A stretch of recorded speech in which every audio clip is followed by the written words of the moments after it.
That'll represent like me. Who'll say some shit like me? One who'll lay the dick like me. That you don't know now, nigga. Who do the shit that I do? Run through your whole little crew. Pay for it if I got to. Hope you don't know now, nigga. It'll run off in your eyes. Put a gun off in your mouth. Throw your motherfucking brains out. Bet you don't know now, nigga. Who'll fall off in the club? Free drinks for the show some love.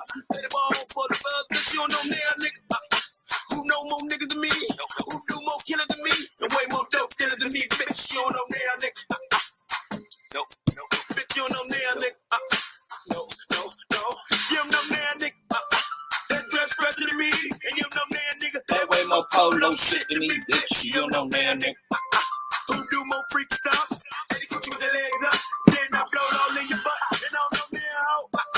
Who like it and like you? Who bite the dick like you? Who look like a bitch like you? And don't like a bitch like you? I'll fight a bitch like you. All type of bitch like you. Ain't no telling what you might do, bitch. You don't know now, nigga. You don't know now, nigga. No. You don't know now, nigga. So, bitch, you don't know now, nigga. You don't know now, ho. Done been the places I've been. Who can spend the grams that I spend? Fuck my 5 or 6 best friends. And you don't know now, ho. That's off the chain like me. That'll fuck the thing like me. Own up off the thing like me. Now you don't know now, ho. That'll sell more ass than me. You don't know now, ho. That'll make you come like me. Nigga, you don't know now, ho. Done tried all types of shit. Who quit the deep throw the dick and let another bitch straight lick the click. Nigga, you don't know now, ho. That'll keep you wet like me. Let you come back to back like me. Lick a nigga nutsack like me. Now you don't know now, ho.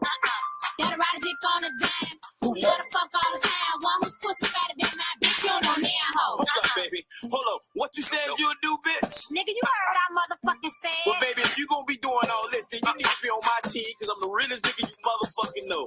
Well, if you want me, you know how to find me. Take hey, got the number. Tell the boy, pick that up. Tell the boy.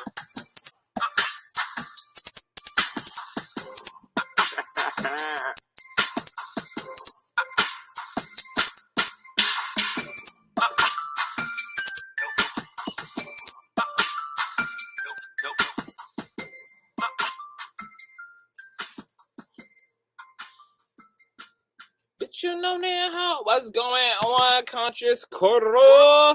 Welcome to a late night episode. I am just getting home and trying to figure out this motherfucking lighting, bruh. Hold on, y'all. Let me get it together up in here, bruh. Let me get it up in here.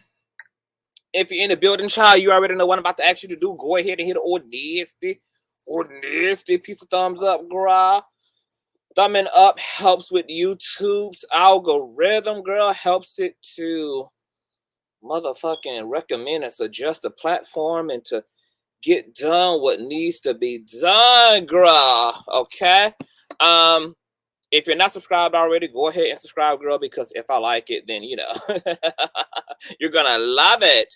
And everybody needs to make sure that they have their notification bell set to all, because you never know what day or the hour that the king is going to be kinging. Oh, I'm in here trying to get adjusted because, I went and shaked my ass for a little while tonight, girl. So my clothes looking, they feel a little shifty, girl. I had to throw that ass in a circle. Okay, so trying to get it together up in here, girl. Good, there's a lot going on in the world. Oh, okay, girl. Let me focus. What's going on, you guys? So you guys already know what we're here to talk about, girl. Some of y'all probably know what's going on more than I do. Shout out to YB Entertainment TV. Y'all know that's my boo who does the Yes God Roundtable every Sunday at 8 p.m. Eastern Standard Time, along with my other co-hosts, Cats Meow and Tremel from G Status, girl. Okay. He was talking about this big sexy situation, girl. And I was like, let me go ahead and see what the hell he was talking about. Because he had referenced TTB Network as well. So shout out to TTB Network for the exclusive, girl. We're probably going to be running a little bit of the audio, honey. The head bitch in charge over at the TTB Network had got an exclusive interview with Big Sexy's current on again, off again, ex-boyfriend, whatever the fuck he is this week, girl. Mr. Bentley Bands. And child, we just got to get into it. Now I got my handy dandy host, Mr. Reckless Logic, here with the get down. What's going on? Nothing much, girl. How are thou tonight? Let me turn up your mic because I can hardly. I'm doing good, honestly. Oh Lord. Okay, girl. Tell these folks where they can find you so that we can, before we get into the minutia of things. What's going on, y'all? Welcome to the land of Reckless Logic. Please make sure you guys pop that like button, hit the subscribe button, and please, please, please smack the notification bell so do not miss any of my posts to me. So let's get straight into this video. Well, one thing I do want to say is that my Instagram name is strictly Reckless, but however, my YouTube name is Reckless Logic with 2 C's. Thank you. Period.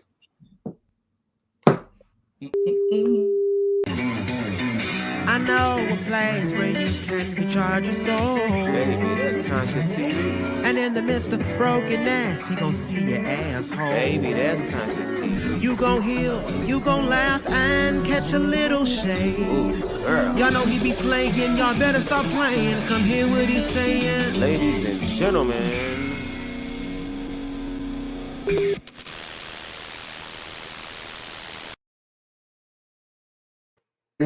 Now I know that I dragged you into this old nasty piece of drama, honey. And you gotta hear some of the things of the teams. While we was preparing. Did it stimulate any thoughts? What? Yes. Yes, it did. It did. Mm-hmm. It did. Well, honestly, like, it was a lot going on, girl. It was honestly, I was going in and out because I was like, this is just a whole bunch of bullshit. But one of the thoughts I do remember. Well, don't get too specific, girl. But okay, you know, so yeah, it did bring up. But it did bring up what? Okay. Self-love is a topic of tonight. One of the topics for tonight. One of many topics, girl. It's going the straight community, homophobia, girl. Narcissism, honey, it's all coming up and out tonight. Oh Lord, Jesus. Yeah. Yeah, self-hate. I also want to say that, girl, maybe I'll get into the hair because I posted a picture, a classic middle part picture, and some people, I guess, who are new to the platform, just like, oh my God, it's so good to see both of your eyeballs. Yeah. I'm like. They was like, oh, I thought something had happened to your eye. And I'm like, no. If you're following the platform, you would know that I shaved.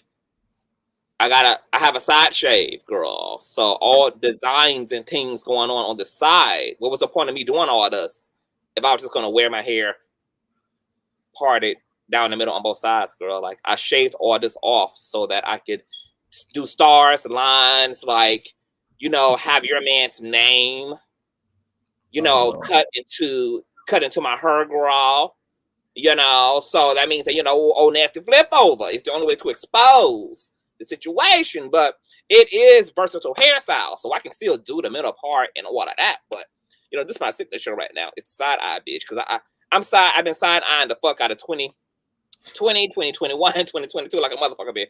The side eye is eternal, honey. Now, have you ever heard of these people that we finna get into? Big Sexy, yes. Am I like well versed on him and what he does? No. But I have heard of him, and I think I've seen him before, but I don't know what he does. Okay. So as a disclaimer, I have no idea who the hell Big Sexy is. Once again, I am tardy to the party. I'm new to the situation. So, yeah, but it's not even necessary because we're literally only dealing with the specifics around the breakup and all of those things. So for those of you who also don't know who the hell Big Sexy is, I'm going to bring up an old nasty piece of article, honey. And we can get an old nasty little like rundown on her. If I can find a motherfucking link to the clank of link, go and do it. No, doing. Once again, if you're coming into the building, y'all, thumbs up, Okay. thumbs up, thumbs up, please. Thank you. Thank you, boo. And shout out to all my Cash Appers and PayPalers and Patreon members. Boy. Mine too. Thank you Thank very you much. so much. You guys are a blessing. Okay, so this is like a little article written up on Big Sexy, also known as Bryant B. Okay, now this is from VogueATL.com. This article was posted back in 2020 of December, girl, and it says meet Bryant B of B Fabulous in Midtown. Okay. Now this is a little nasty piece of interview, girl. So I just want to give you a little backstory. I just should go ahead and read the whole thing. Okay, so it says, today we'd like to introduce you to Bryant B. Thanks for sharing your story with us, Bryant. So let's start at the beginning and we can move on from there. Growing up, I got bullied from elementary to middle school. I always told myself when I got older that I would lead people and speak life into people doing something that was not offered to me. I built a huge fan base from simply being myself. And when I realized that, I decided to turn it into revenue. Once I realized people would support a likable person and a great product, I decided to start my own business. We're always bombarded by how great it is to purpose your passion, etc. But we've spoken with enough people to know that it's not always easy. Overall, would you say things have been easy for you? The interviewer asks. Bryant responds with, nothing in life will ever be easy because easy things don't last. Still to this day, we are figuring out the best way to continue to build my brand. We've had to deal with bad vendors along with chargebacks, but we continue to push the business and brand. The interviewer asks, so let's switch gears a bit and go into the Be Fabulous story. Tell us more about the business. I have several I'm invested in, but one of the businesses people know me for the most is my hair company. We literally started from the bottom, trying different vendors and different products, trying to make sure the product is the best. The difference between my company and other companies is that we make it our business to be affordable for every single person. No matter what you do or where you work, you're able to purchase from my company. The interviewer asks, has luck played a meaningful role in your life and business? He answers, I don't believe in luck. I believe in lessons and blessings. Amen. Whatever is supposed to happen is a part of the plan for your life. Okay. And here it is, Big Sexy's social media handlers. And here are some images of Big Sexy. Okay, honey, getting his shine and his motto on. Who do you want to be on top, bitch? Letting the titties hanging all out? Yes, ma'am, baby. Body positivity. I love it. Okay, so that's a little bit about Mr. Bryant. So first and foremost, I want to big up Bryant on being young, being queer, and being the motherfucking page, and out here like on his entrepreneurship overall. Because entrepreneurship is one hell of a journey, usually traveled alone and without the belief and the support you need from the people closest to you. And so that's one hell of a thing to even take on, and then to be successful at it, you know, you got to give a you got to put respect. You just got to put respect on a business owner. Oh, next piece of business owner, baby. And then she in the business of selling bundles, bitch. So you already know. The email Consciouztv@gmail.com, Mr. B, because you can sponsor the girl's head, baby. I wear it every which way and wear it only in a way that CTV can wear it. Now, amidst Bryant's internet sensationalism, he entered into a relationship with another young man by the name of Bentley Bands. Okay.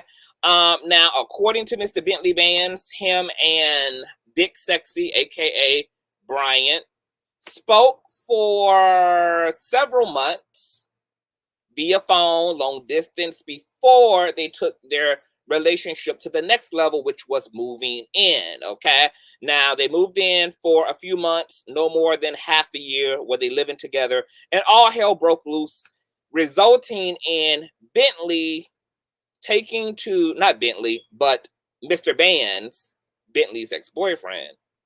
Hold on, is it Bentley Bands?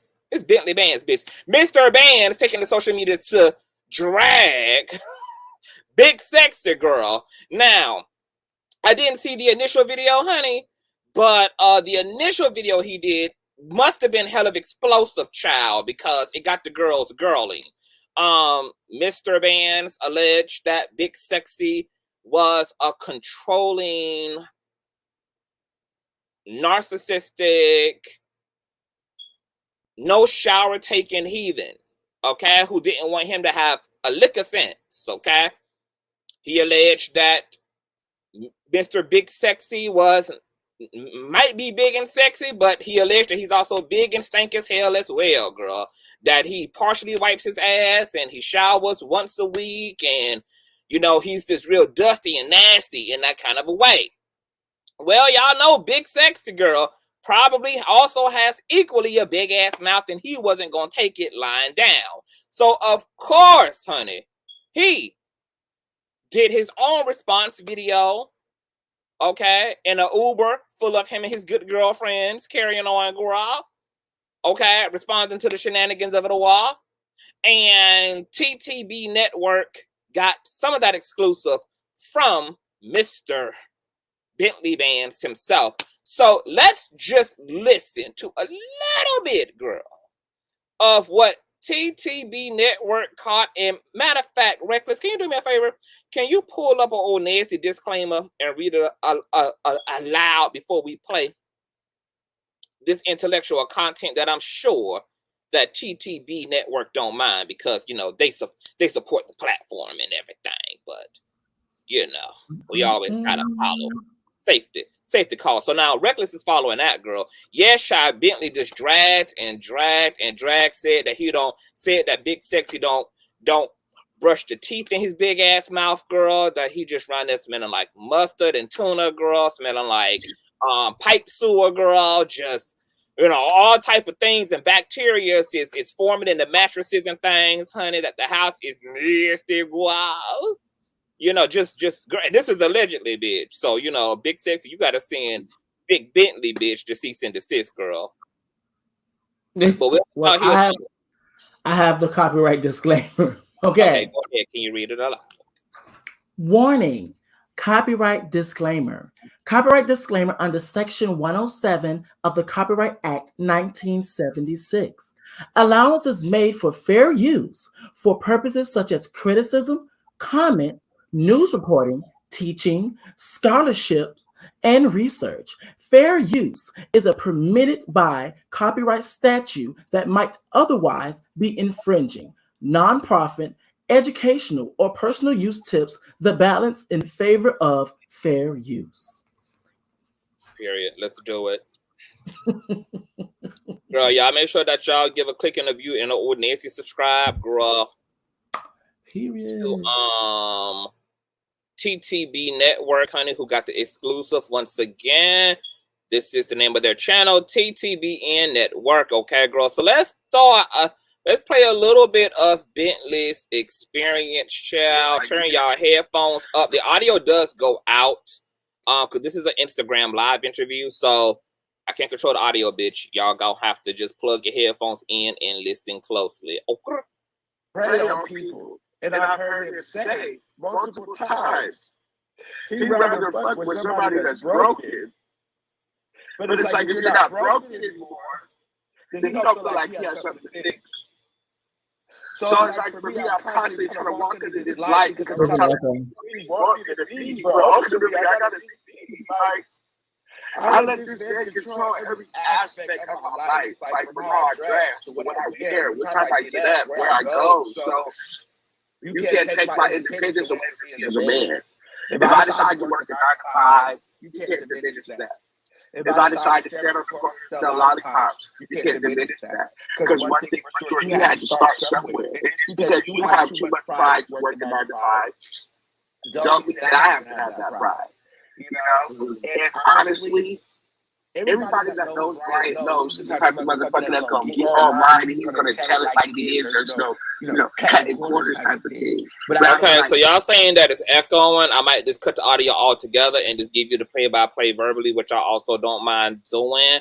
So actually that's what I'm going to do because I ain't got time tonight. But shout out to TTB Network. Please subscribe over there, girl. Let me pull up an image of the fellas.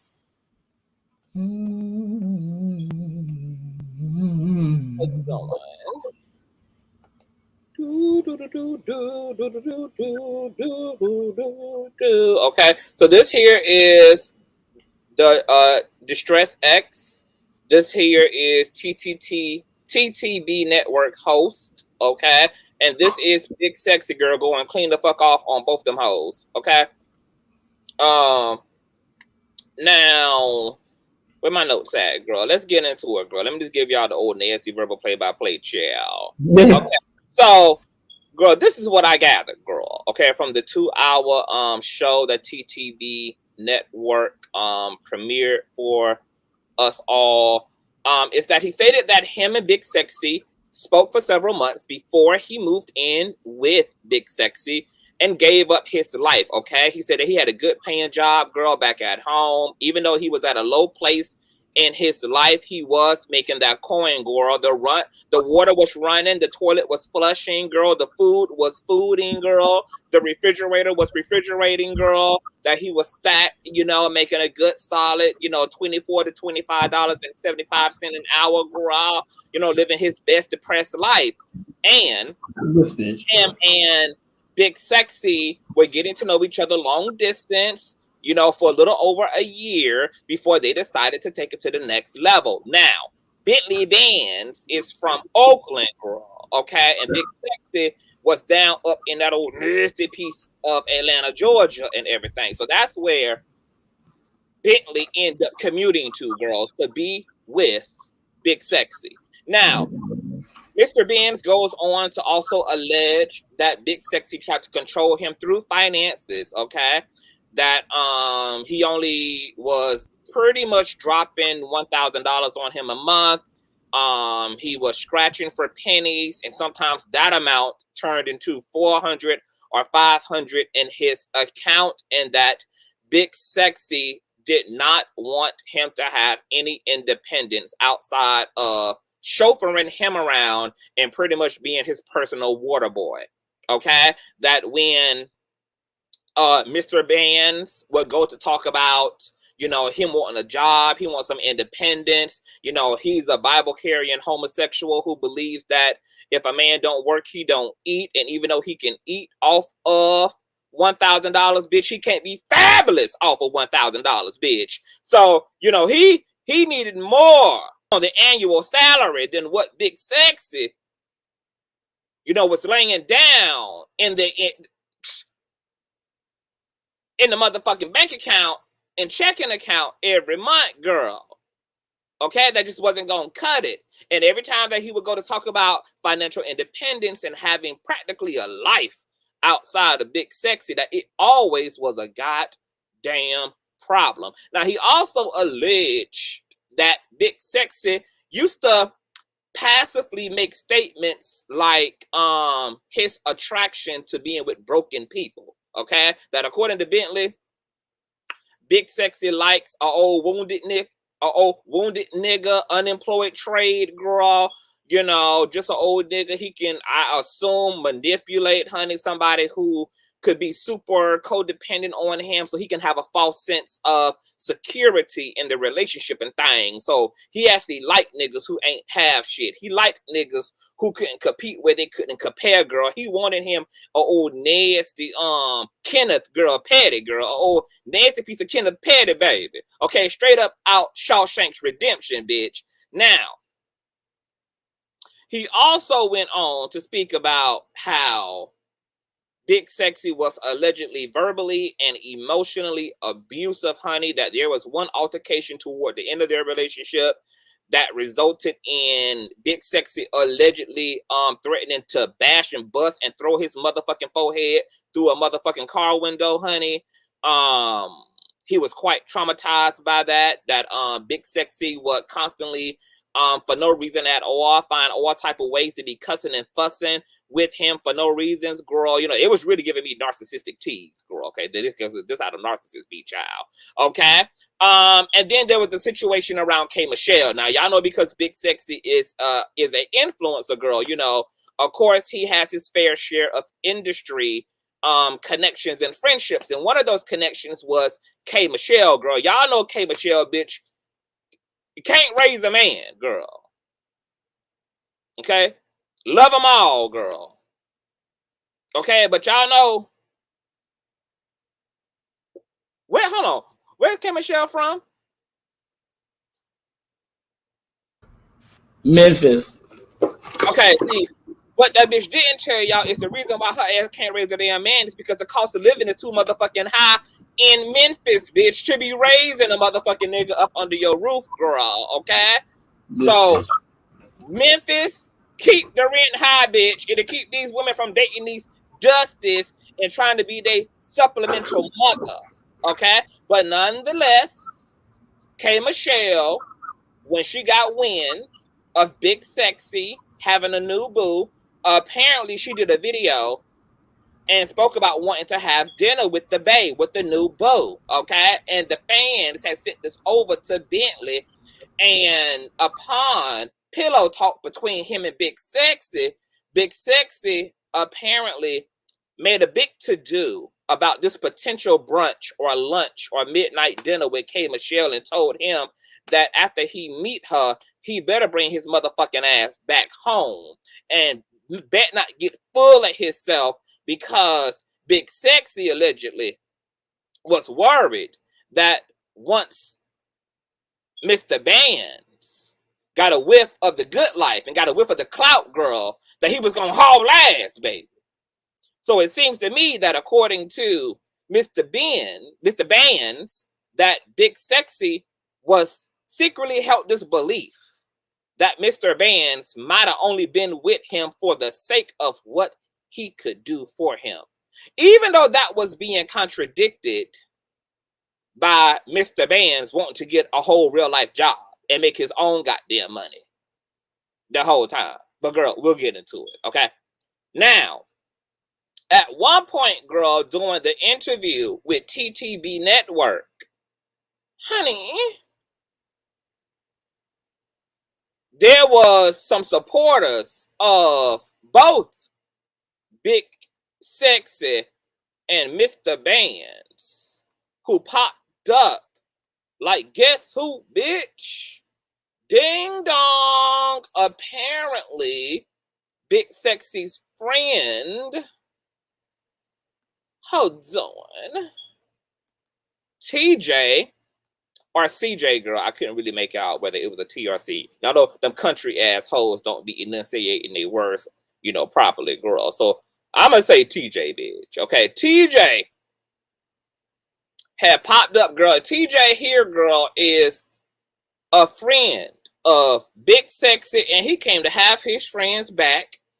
And CJ started telling him what his grievances was, which was that he just didn't know why Mr. Bands felt the need to go public with all this. What was all this about, okay?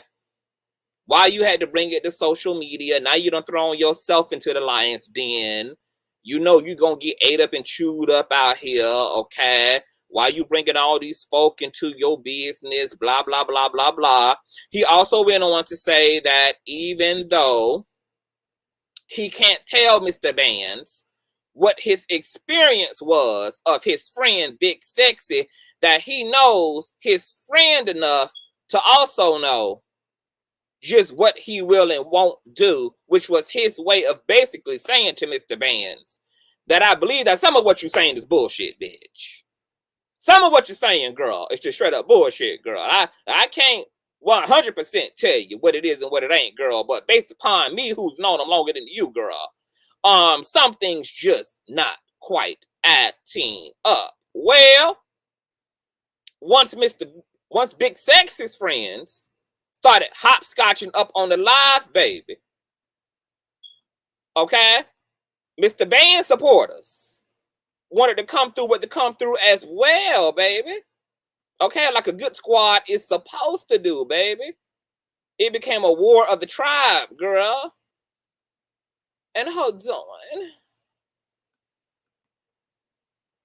So Mr. Band's god sister hopped up on the live after TJ/CJ had done hopped off. Okay? This is her girl. This is the god sister. And she pretty much told Mr. Bands to make sure that he got enough gas in his car, girl, and to just drive his ass right on home so that they can restore him, get him back employed, honey, and get him out of this dense, pseudo celebrity ass, Illuminati ass lifestyle that he was up there living, that was sucking the goddamn soul out of his ass, honey. She even offered to cash app him the get home coin, girl. Okay, said, just send mama the cash app, girl. We gonna get you home. Another one of Mr. Band's supporters jumped on as well and told him how fine and good looking he was, which was just, to me, his way of saying, girl, can you come home so I can finally suck your dick, bitch? You too fine to be with this heifer any goddamn way, girl. You up there talking about she stinking and she funky, bitch. I actually wear deodorant, girl. So, if you could get that whole whiff of the Mr. Band's phenomenon, girl, you certainly could give me a swing of the things, girl. So, all of that was going on, okay? Now, Big Sexy ended up having a real big ass and very controversial response to all of the shenanigans, girl. Okay, let me share her, girl. So Big Sexy goes live from the Sprinter, girl. And she says, hold up, bitch. Hold up. You know that hoe? Who funky and stink like me? You know that hoe? Girl, she got her you don't know that hoe on, honey. Big Sexy responds and says that everything his ex said about his hygiene might be true, aside from the stink mouth part, okay? He said, now his ass might be stank, girl. The pussy might be hot and heavy, like a goddamn $5 little Caesar pizza, bitch. But ain't nothing hot about his motherfucking mouth, ho. Okay? He goes on and say that, yes, bitch, he don't shower every day because he booked and too busy, bitch, to wash his motherfucking ass because he making motherfucking money, okay?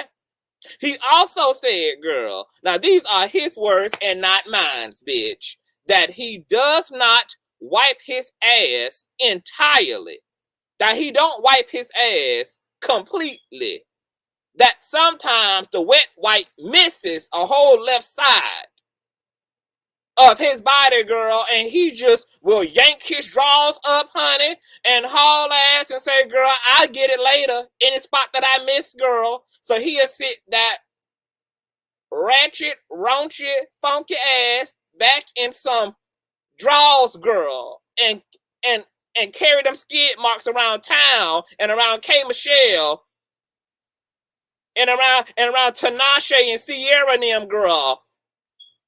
Just thinking and banking, girl, in hot ass 112-degree Atlanta Southern heat, girl, with only half his asshole white clean, girl. His words, bitch. These ain't mine, girl. These are Big Sexy's words, honey. Okay? Just want to make that real clear, girl.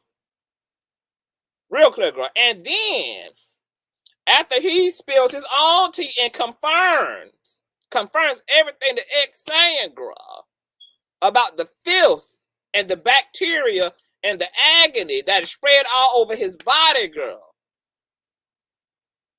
in the name of good top-tier muskiness, child. He goes and says, bitch, and who gonna judge me? That's gonna be us, Big Sexy.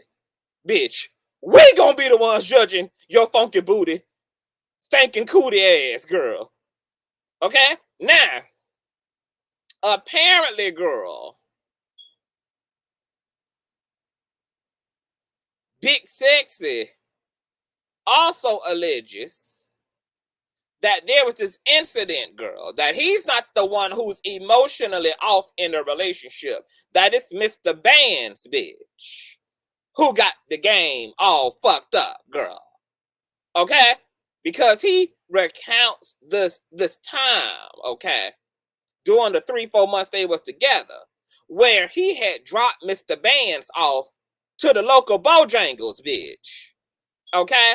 And there was this cashier who was freaking out because Mr. Bands was standing a little bit too close, girl, to the crispy chicken that had just got put out on the buffet tray, bitch.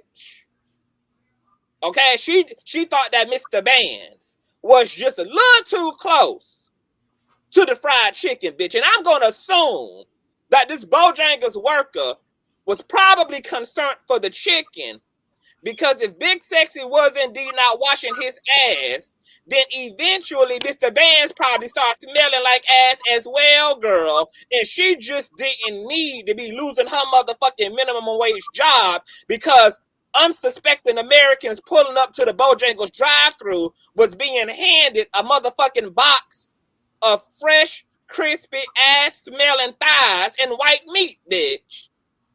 That they just didn't need them type of funky ass problems on the buttery biscuits, bitch. Okay? And she ain't got no time, bitch, to be sued from here to there, girl. So she told Mr. Bands that he needed to give the crispy chicken, girl, about a good 50 feet, girl. Okay? Just social distance, girl, from the food, Miss Mama. You tell me through the intercom what you need, honey. Can y'all please put around to the drive-thru instead, girl? You're funking up the place, Miss Mama. Okay? Well, according to Big Sexy, bitch, Mr. Bands was not here for being chin-checked at the local Popeyes, so he got to hauling off and cussing the poor damn woman out, honey, calling her all type of black bees and black this and that and bitch this and bitch that, girl. And he had to go in there and drag this hoe off by the collar of his damn shirt.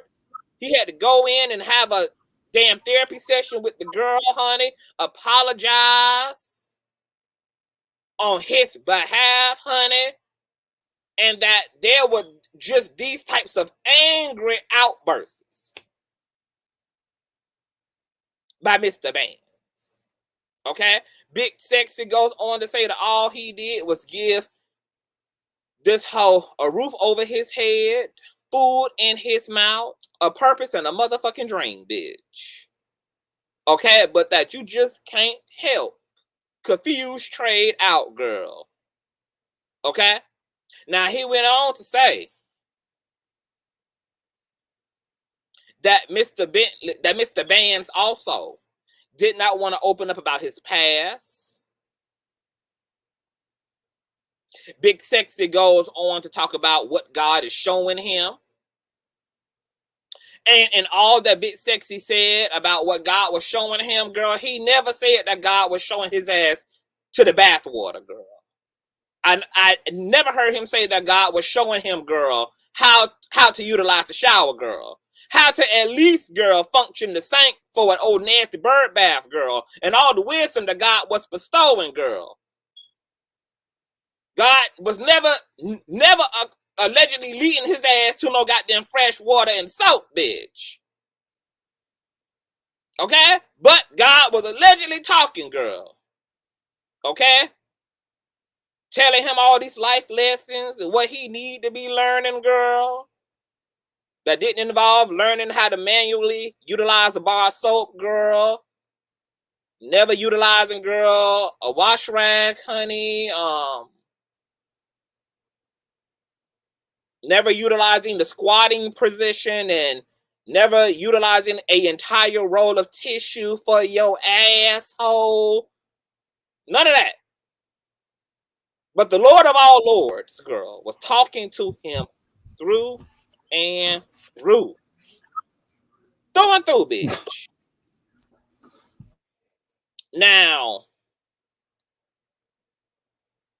he says that he owns it, girl. That he owns being a big, unwashed ass bitch. And it's his truth. And that despite what you hoes think, he's still booked, busy, stank, and all, and will be serving it up in Detroit next week. And who gonna tell him about it? Okay? Now, he also insulted Mr. Band's grandfather who had passed away.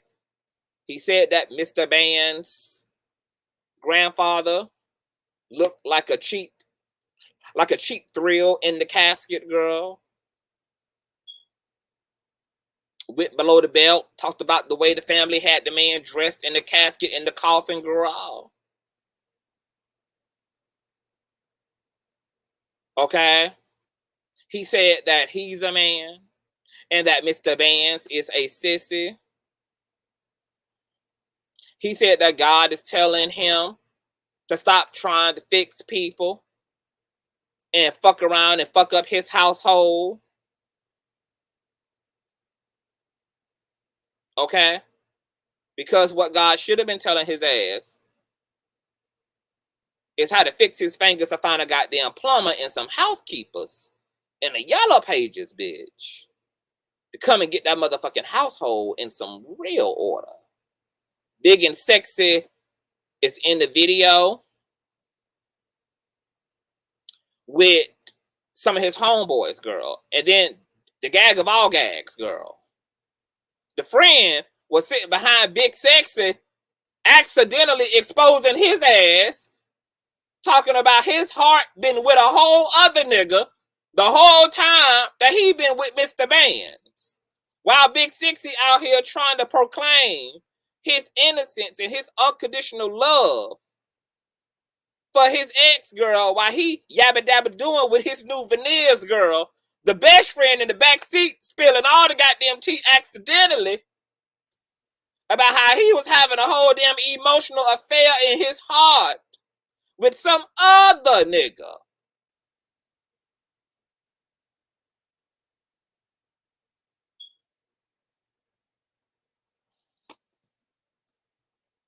Girl, let's talk about it. Oh, that shit get off. That's a lot. Victimhood. Hold up, because I'm gonna drop the line. it just hit me. It just hit me. Wasn't he the one screaming the whole time? Not no victim. I'm not no victim. I'm not no victim. But yet it was very subliminal, and I would say also direct for people who caught it, of how he wasn't in the wrong and all the different. But y'all all played a part in it. Nigga, you were cheating. Your friend snitched on you, girl. I don't know. I don't know. What is this whole thing with I don't know how old these people is. I don't even know nothing about them. The like expose era. What do you think about the whole expose each other era?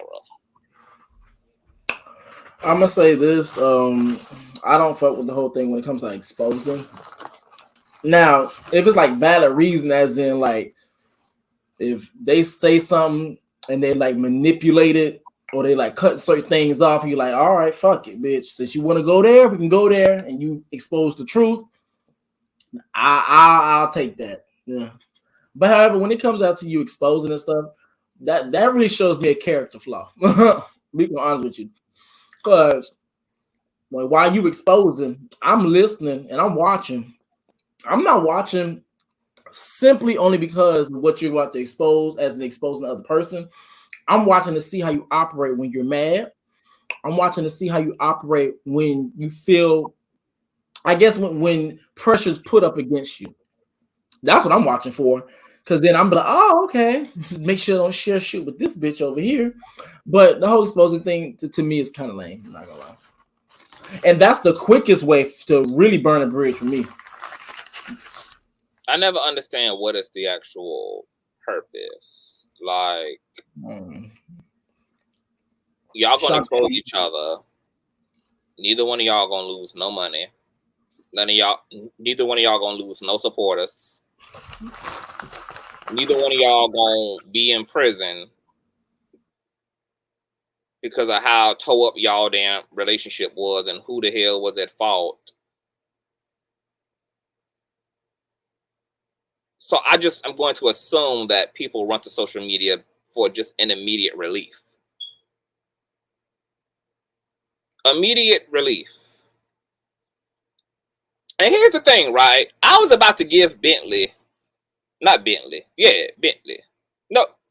Big Sexy the benefit of the doubt.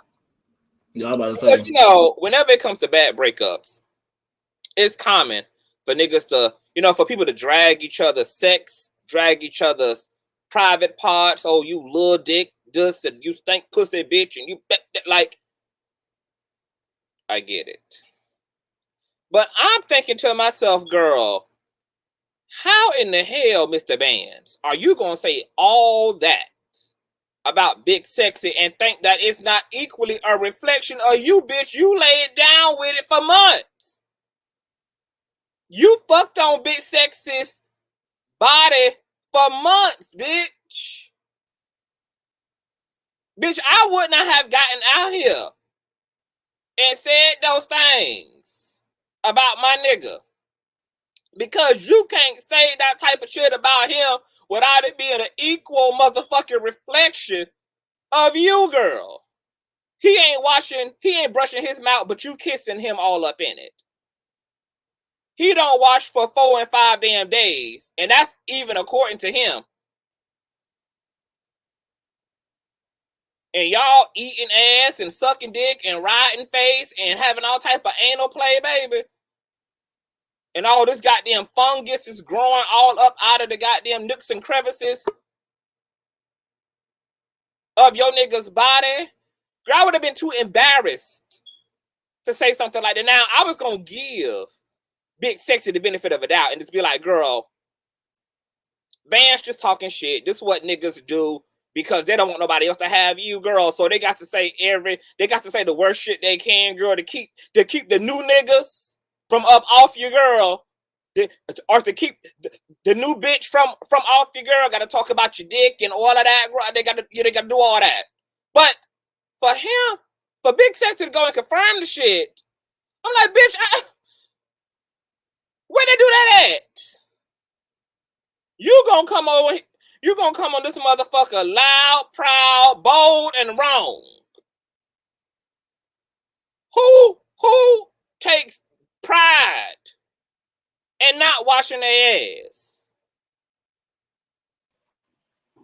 He shouted and took pride and dignity in unwashed ass like he was Dr. King doing the goddamn walk on Washington, giving the Negroes hope for the light at the end of the goddamn valley. This bitch had done turned into motherfucking Malcolm X and Harriet Tubman like he goddamn giving a goddamn speech on freedom and liberty, girl. While I'm over here prepared to call Mr. Bands out for doing the unoriginal thing by going in on your ex, sex life and hygiene, but then this big sloppy wet bitch gonna get up here and confirm all things to glory, girl. Let me shut up. Y'all talk about it.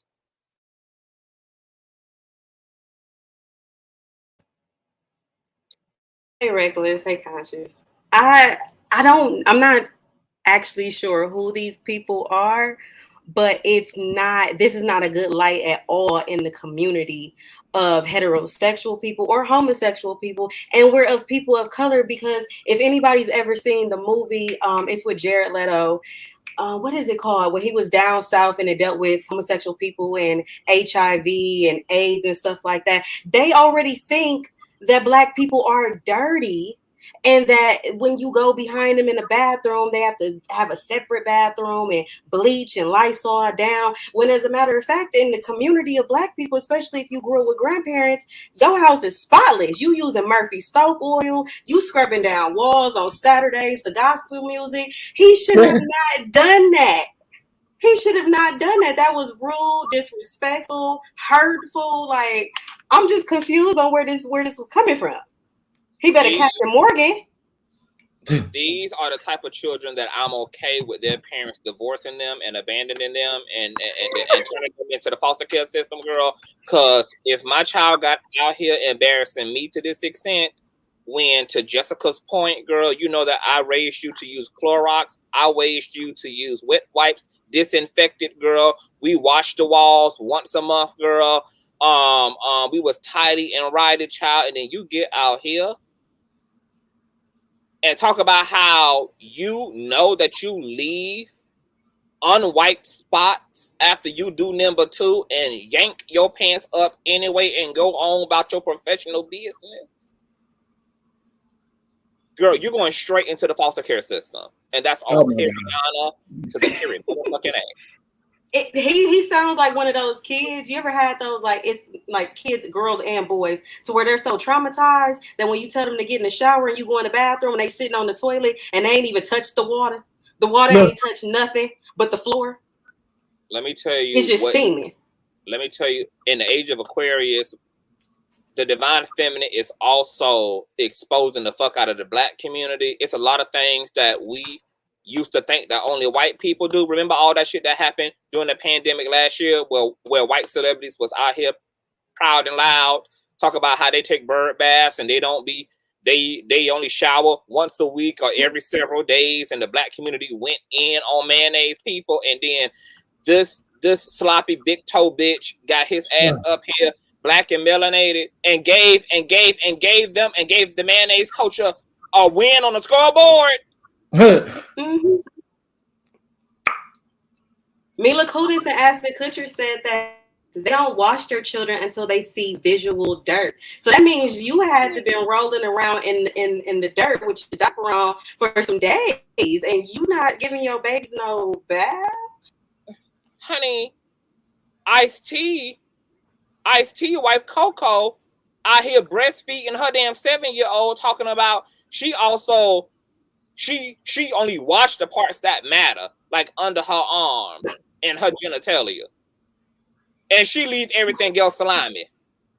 So I guess they let the dogs lick them. She got her motherfucking titty in the mouth of an 8-year-old.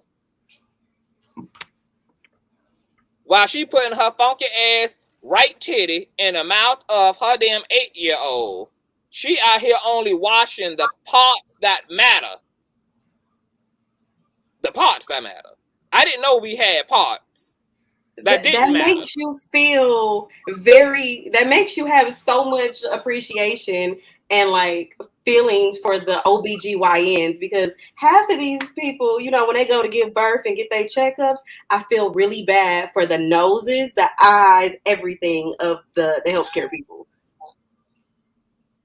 Like you burning off nasal hair. I'm going to assume that if you ain't washing your ass, you probably ain't putting yourself in a position to have anybody put a stethoscope in it, to put a microscope in it, to put a goddamn satellite up it. You probably ain't even going for your regular checkups like you should, honey. Just doing self-surgery at home, honey. Self-medicating at home, honey. Clearing up that flu at home. Like it ain't nobody's business.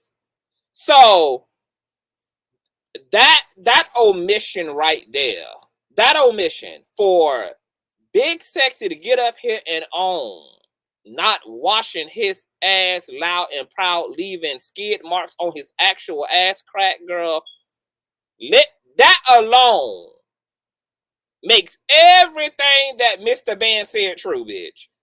If you that kind of bitch, I can only imagine, bitch, what type of lover, what type of nigga this man was with for the 2-3 months he was living in Big Sexy's home. See, Big Sexy destroyed all credibility when he got up there thinking that he was about to own the tea girl, and he was about to unload everybody's gun for them, girl. All you did was confirm the type of bitch that Mr. Bands went on a 1 hour, 15-minute rant about your ass. I can't can't believe that Big Sexy got a lick of fucking decency in his soul when his body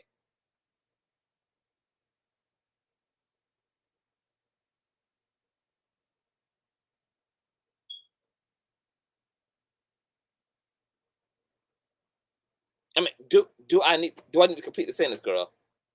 If this this is how you willing to carry your motherfucking body, bitch, that tells me everything about how you're carrying your motherfucking soul, ho. And it'd be one thing if Big Sexy was a homeless ass person living under Burger King, eating out of the trash cans and trash bins of the inner city.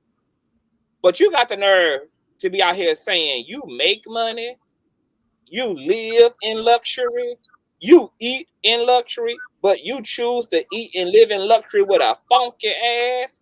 Bitch, you might as well not have ever came up out of the struggle, bitch, if you was gonna continue to march forward, girl, end it into your wealth.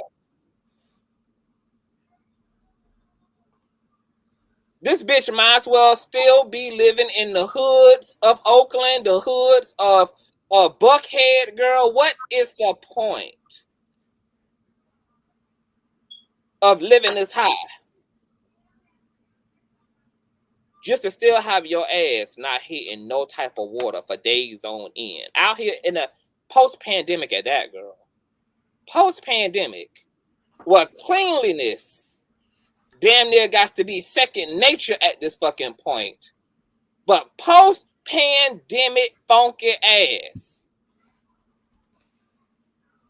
And then just for Mr. Bands to get up here and out it, girl, I don't think it made him any damn better.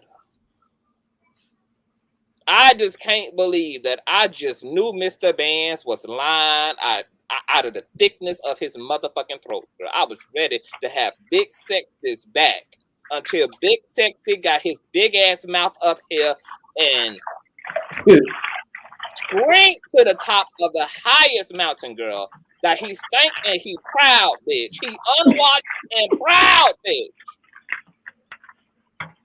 Like a priest on. I don't know who worst in the situation. The motherfucker who thinks he exposing somebody that he laid down in they funk with, or the motherfucker who walked around knowingly unclean. I can't even get to some of the deeper shit I want to get to because I'm stuck on just how offensive that testimony was. So now, do you think in a couple of days it's gonna just like come out to where, oh, I was just joking and I was just going on a rant? You know how some people are. No, because according to some of Big Sexy's supporters, they slightly believe this shit because of shit he said before in the past, prior to his relationship. Ooh. So he can't even moonwalk his motherfucking ass out of the bullshit. No, Taya, I don't. Who thinks that? I'm gonna tell you why he didn't do it to be defiant. He was real clear. He said, "Bitch, okay, girl, I'll give you that. The ass might be stinking, girl, but my mouth, girl, bitch, my mouth ain't never unclean, girl. Breath always on fleek." So he was very selective, girl, about the truth he was gonna honor. I can't say that about the bitch. The bitch was honest, but in this case, it was to a fault, girl. It was honest to the point of total incrimination, bitch. That bitch got up here and said, girl, I will give you that, girl. I might not wash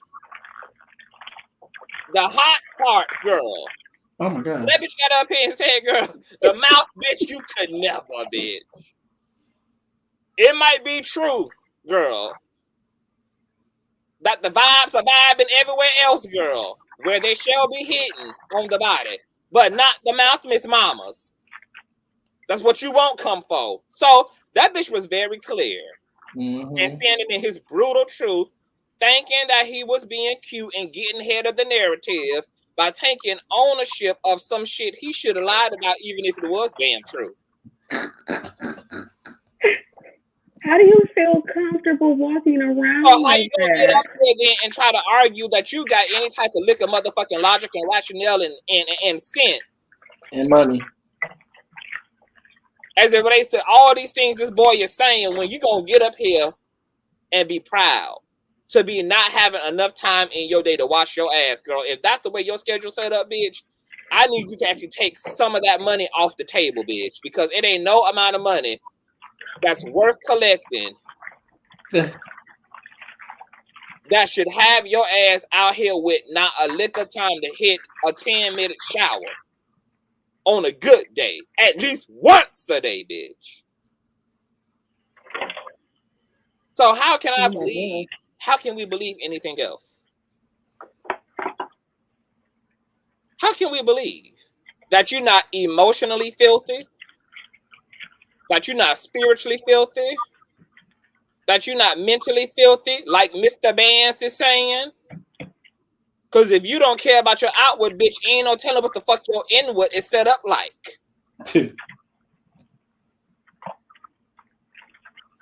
So as far as I'm concerned, baby, I mean, and then he had the nerve, this Big Sexy had the nerve to look to his friends for confirmation about him being a funky bitch. Like, bitch, ain't I don't be watching for I felt like we was in another dimension. I'm like, in this parallel universe, girl, in this multi-cinematic universe, in this Marvel cinematic universe, girl, is the reverse effect supposed to be the proper shit, girl? Like, no, I don't wash my ass, girl. Like, this what you check off on a job application, girl. These are the things that get you seated in the White House. Like, it was the Uno. Big Sexy put the reverse Uno on us, and I don't appreciate it. I don't appreciate it. And I want to say this, to slip and slide into some deeper matters. Baby, this is why y'all got to stop putting y'all queer children out. Look at what this shit is doing to LGBT people, honey. This homophobia got homosexuals not washing their motherfucking ass. This bitch. This bigotry from the damn church, baby, got homosexuals so twisted up in their psychology, baby. So twisted up in their relationship to themselves, baby. That they can't even bring themselves to, and let me just say this. Big Sexy damn show don't represent the entirety of the baby. He is actually an anomaly. Most gay men, baby, are very pristine in they upkeep. Like, very pristine, baby. Mm-hmm. So you coming through the door. Big Sexy is a exception to the motherfucking rule.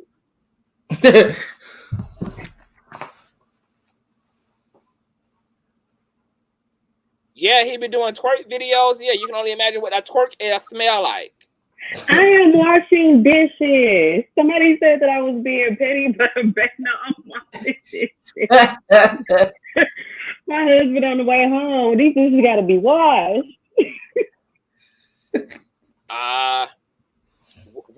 What do y'all think about? Did you see the interview, Jessica? I need to go back and watch it, but I'm pretty sure it's gonna break my heart. It's just not. I just don't understand what's going on in our community. First, who do you believe in this situation?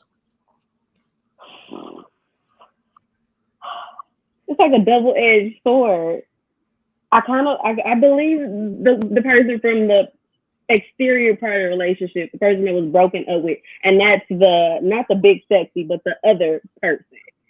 But it's like you said, they kind of, like they said, they kind of like gave that narrative a foot forward before it came out. But who's to say that your ex was gonna choose and say that you weren't a clean person after the relationship? No, he said it afterwards. Okay, he did. But it's just like he owned it, thinking that he was that it was gonna be like like we was gonna respect him for keeping it real. No, bitch, this ain't a matter of real or fake. This is a matter of wrong or right, bitch. What you being real about is wrong, girl.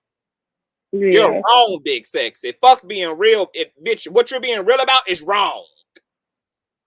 You don't get no points on the board, girl, for keeping it real about being wrong as hell.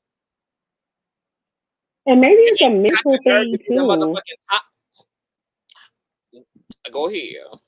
Maybe it's a mental thing too. You know, some people, like, okay, say for instance, you know how you get in some people's car and it's just like trash everywhere, and you can tell like the week has happened in their car and in their house and then on their bodies. And it's like they can't keep that foot going forward. Like they can't stay organized. And like you said, they're probably mentally disorganized and spiritually disorganized. Maybe it's a mental thing. And by not being in this relationship now, he can, you know, bring it back, go to Target, get you some honey pot accessories, reset, get binder and your schedule and some towels, the dollar store, something, I don't know. A care package we should do. I don't know. Maybe it's a mental thing. And if he said that shit comfortably because he's a top, I mean, that's just even worse that he actually thinks there's an excuse for not washing or wiping his ass like he should. Mm-hmm. Why would Mr. Bands allow? So Mr. Band's been aware that his man allows his ass to soil and soak and marinate in ass juice and ball sweat, and then allows him to pull those draws down where that dick been marinating at, and put that dick that's been concentrated in top tier asshole funk into his asshole.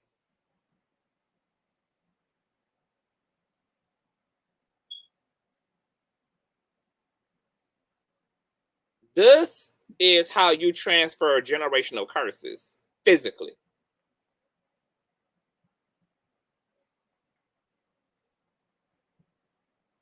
And then you think you out here exposing him, and don't think that you equally just susposed, in the words of Jocelyn, girl. This ain't even exposing, girl. This is susposed, girl. You think you susposing Mr. Bentley, and he was the top and putting that funk stick in your pussy? And this what you get up here and tell the damn people? Girl, somebody is fucking lying, bitch. Somebody is motherfucking lying. Somebody, see, this is why they ain't handing out no more stimulus checks now. Because of this type of bald-headed hoe shit running around the fucking country. Y'all got motherfuckers out here so social media famous. Y'all got motherfuckers out here so motherfucking full of themselves that they think they too good and have transcended having to wash their motherfucking ass.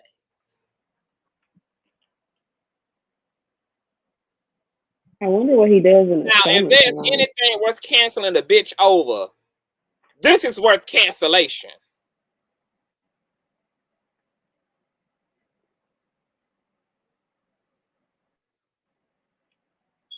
I can't even take the rest of what Mr. Band said because I came up here prepared to have a real conversation. But now that I'm actually talking and giving a recap, I can't even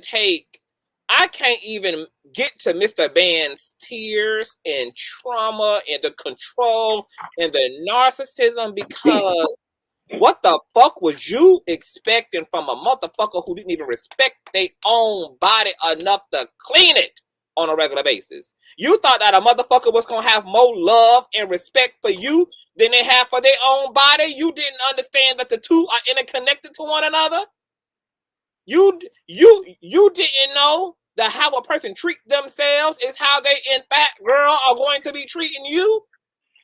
You thought he was gonna give you something that he ain't even giving to his goddamn self.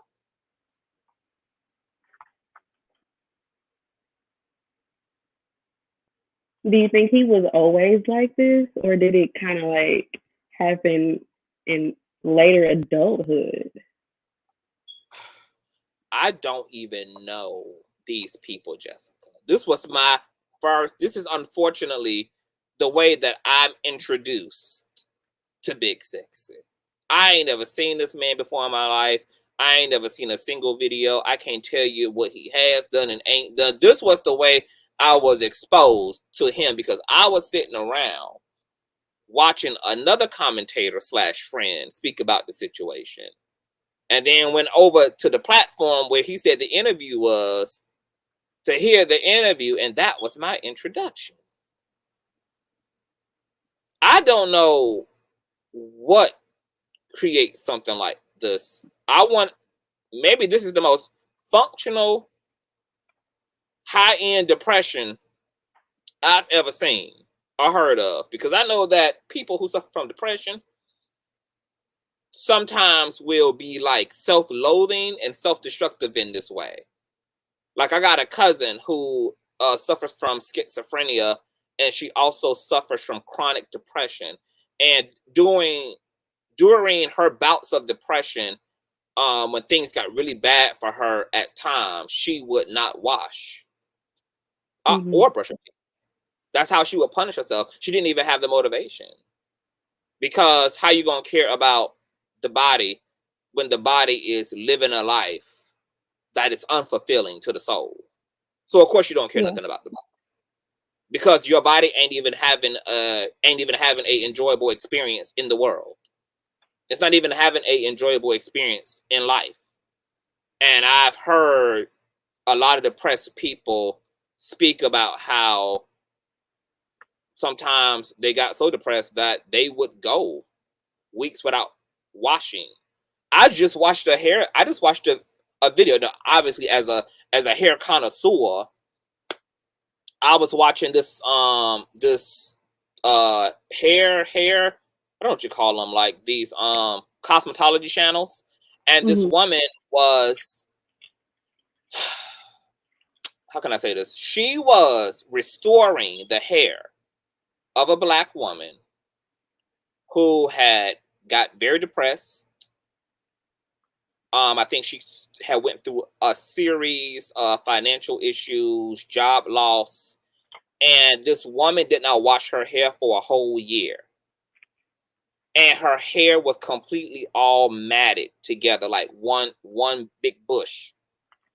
She had not put a comb to it. She had not put water to it. Her hair had not seen any type of nutrition. Completely matted 100%. It was unbelievable. The lady had finally came out of her depression. Life started getting back on track. And she wanted to see if there was a way for the damage done to her hair to be undone. And luckily, this hairstylist was so trained that over like 3-4 days, she was able to treat this woman's hair, meticulously work out the matting and the knots, and restore this woman's whole head. But this woman didn't wash her hair or brush or comb her hair for a year because of depression. So the only thing I can say, Jessica, is it has to be. I mean, you know, because there's a thing called functional depression. I know that when we think of depression, we think of like debilitating depression, like people who look like what they're going through.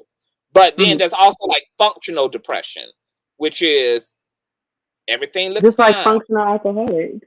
Yeah, and functional drug addicts. Functional addicts. Yeah, where you look fine, you're working, everything's good, and then you're really planning your fucking suicide and nobody knows it. Like, I don't think. I'm sorry. Go ahead. I don't think that he understands because I'm guessing in terms he might be ranked as a B or a C-list celebrity or whatever you want to call it. But I don't think he understands how hard people sit at home, and when they want to go dig back up old things that people have said, it comes out like the floodgates are open.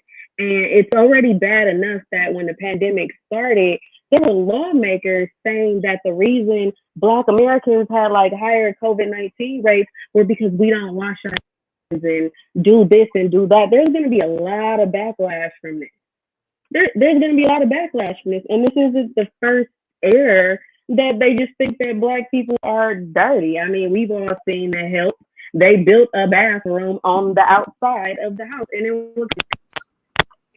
This is going to really come back and bite him in the backside.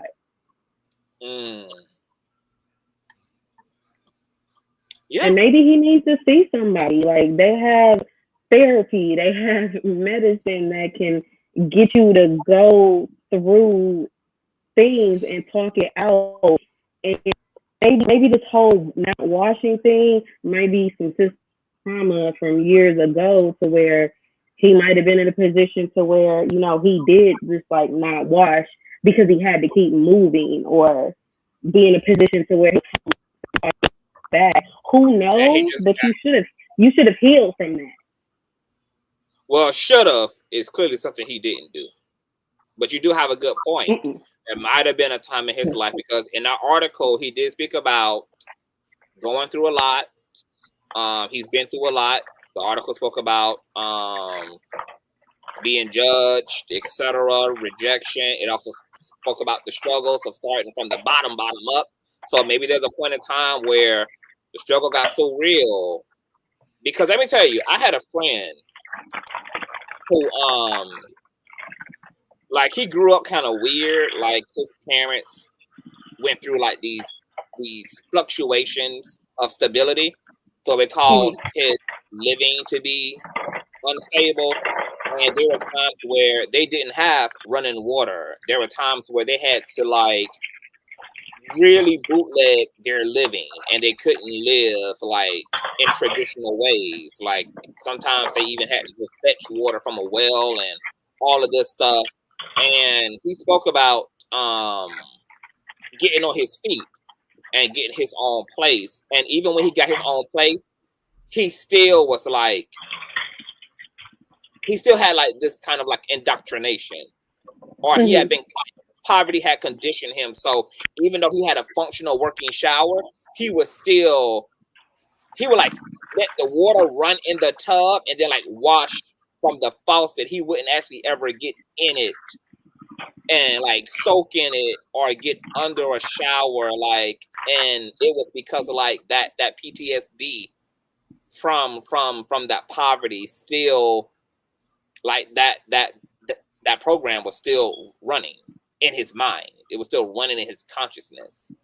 And it really spoke to the reality of like, you can take the people out of the struggle, but if you don't take the struggle out of the people, it don't matter what situations you put them in, they're going to introduce the struggle. It's not just the environment that's the issue. It's not just the circumstances that are the issue. Now it's the mind that has adapted to surviving in that way or coping in that way. And they can still feel that way and experience that trauma, even in new situations and new relationships. And to Dan's point, because Jeremy asks, do you think he's suffering from serious mental health? Because if he is, Bentley is suffering from it too. But that's to Bentley's point. Bentley say when him and Big Sexy met, that Big Sexy met him at a time in his life where he was at a very low point in his life. And he also seems like a young man who has been through a lot as well. So these were clearly two people who all of their problems vibrated them into proximity together. I think it's feedback in your phone, Jessica. Oh, okay. Yep. It's breaking up really bad.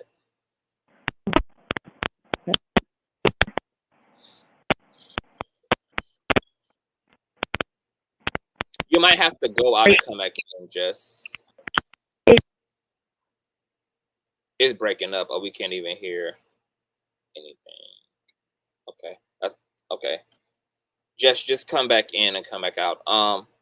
Reckless, like, what do you think about like this whole situation, like relationships? So, I want to say this before Reckless sounds off. Hard truths about the LGBT community. Y'all know that I am king gay. I am king LGBT girl.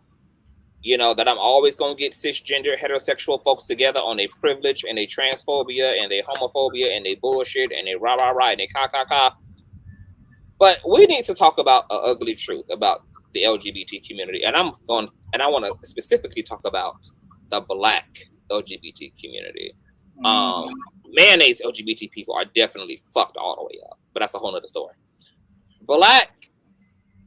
The Black LGBT community is not well, but the reason why the reason why the world don't really see it is because we are well when it comes to everything else and everybody else. We're great nieces and nephews. We are great uncles and aunties.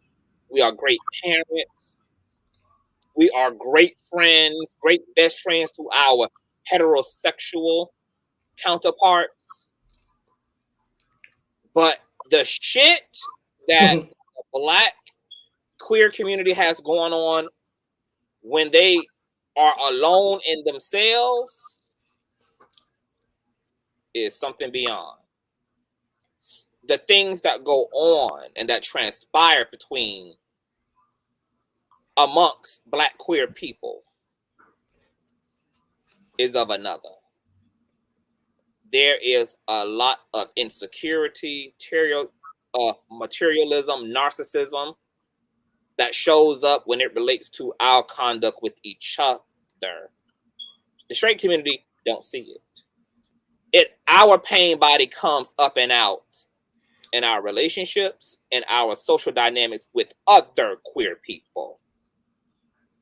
Other queer people. You don't see that out of queer people when it comes to everything else in life. We will be the most educated, make the most money, be the most talented. But baby, our bullshit, all the shit that we've gone through socially, politically, religiously, spiritually, all the shit that we have endured and consumed and absorbed from being treated the way we've been treated by the church, by our families, by the dominant society, all that shit unfortunately comes up relationally, whether it's platonic amongst queer people or whether it's romantic amongst queer people. And that's why our relationship shit is fucked up. Our social dynamics amongst each other is fucked up. That's why when y'all hear about Black pride, y'all hear nothing. All y'all hear about is world star hip hop moments. The motherfucking city the fuck up. We take it out. We take our sicknesses out on each other. Kind of like the same way that Black America takes its issues out on one another. We don't hurt and harm mayonnaise folk. Matter of fact, we tap dance for their ass. We good neighbors to them, good friends to them, great employees to massa. But we take all of that shit that we've been through as a community with massa out on one another. We don't go and shoot up the clubs of massa, look the neighborhoods of massa. We take all of our grievances as melanated people exclusively out on one another. And the Black LGBT community has the same unhealthy, toxic practice of either taking it out on themselves or taking all of this shit we have not healed and don't know to heal out on each other.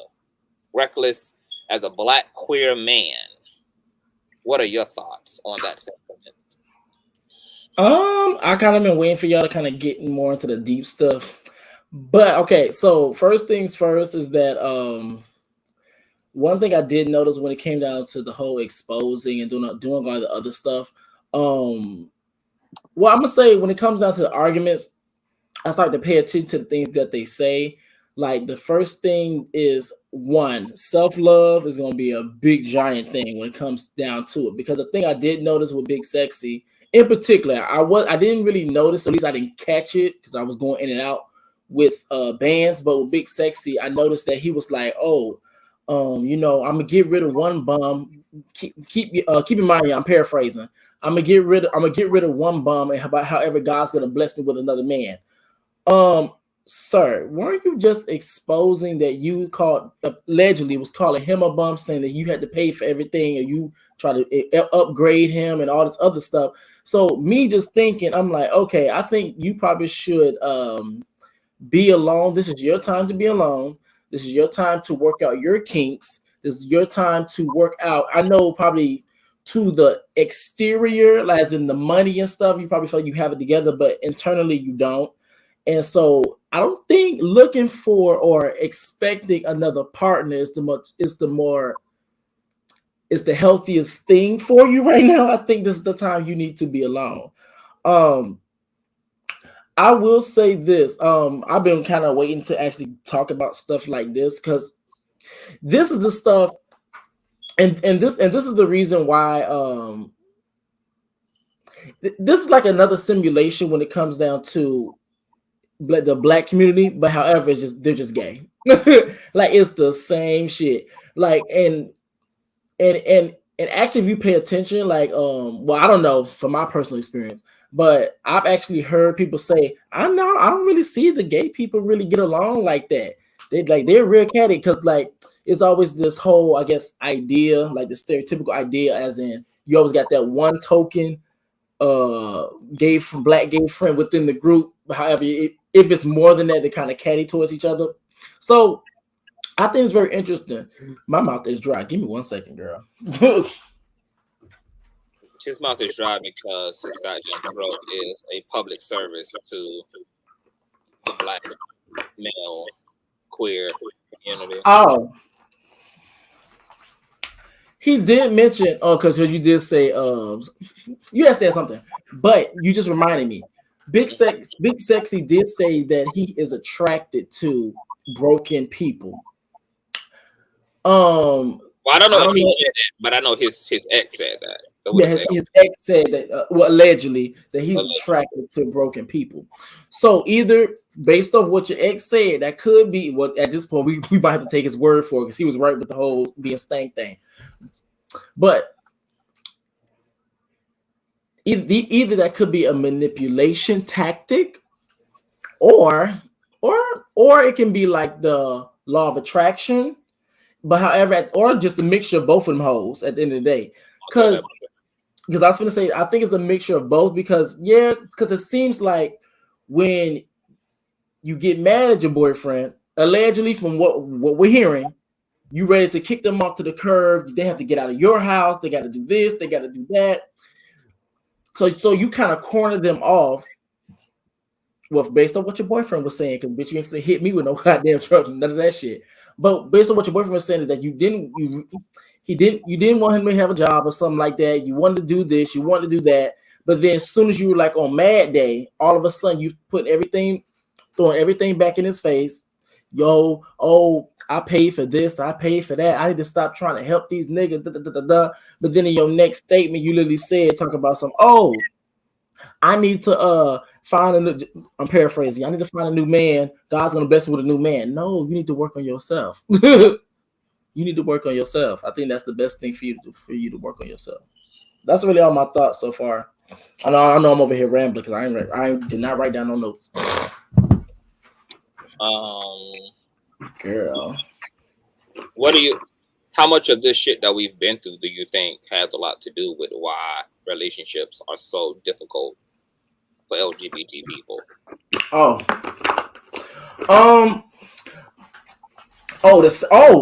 Bitch, the self-hate.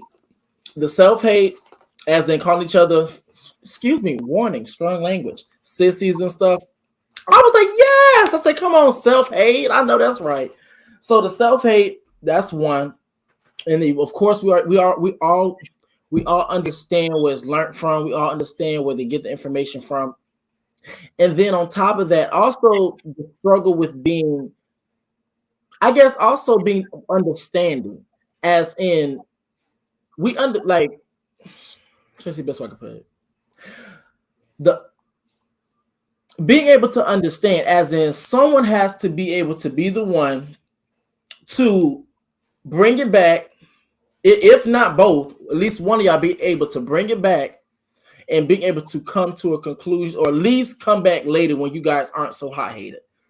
And I think also as well, since we have typically being that you dealt with trauma, you dealt with being neglected, you dealt with homophobia, transphobia, and a lot of times that does bring up a defense mechanism, which means that sometimes it kind of goes to the whole idea where, you know, you have they be like, oh, you see that gay boy over there? Please don't say nothing to him, because he will be like, bitch, as in like, bitch, what the fuck? Who the fuck you talking to? Like the little spiciness or whatever, like defense mechanism.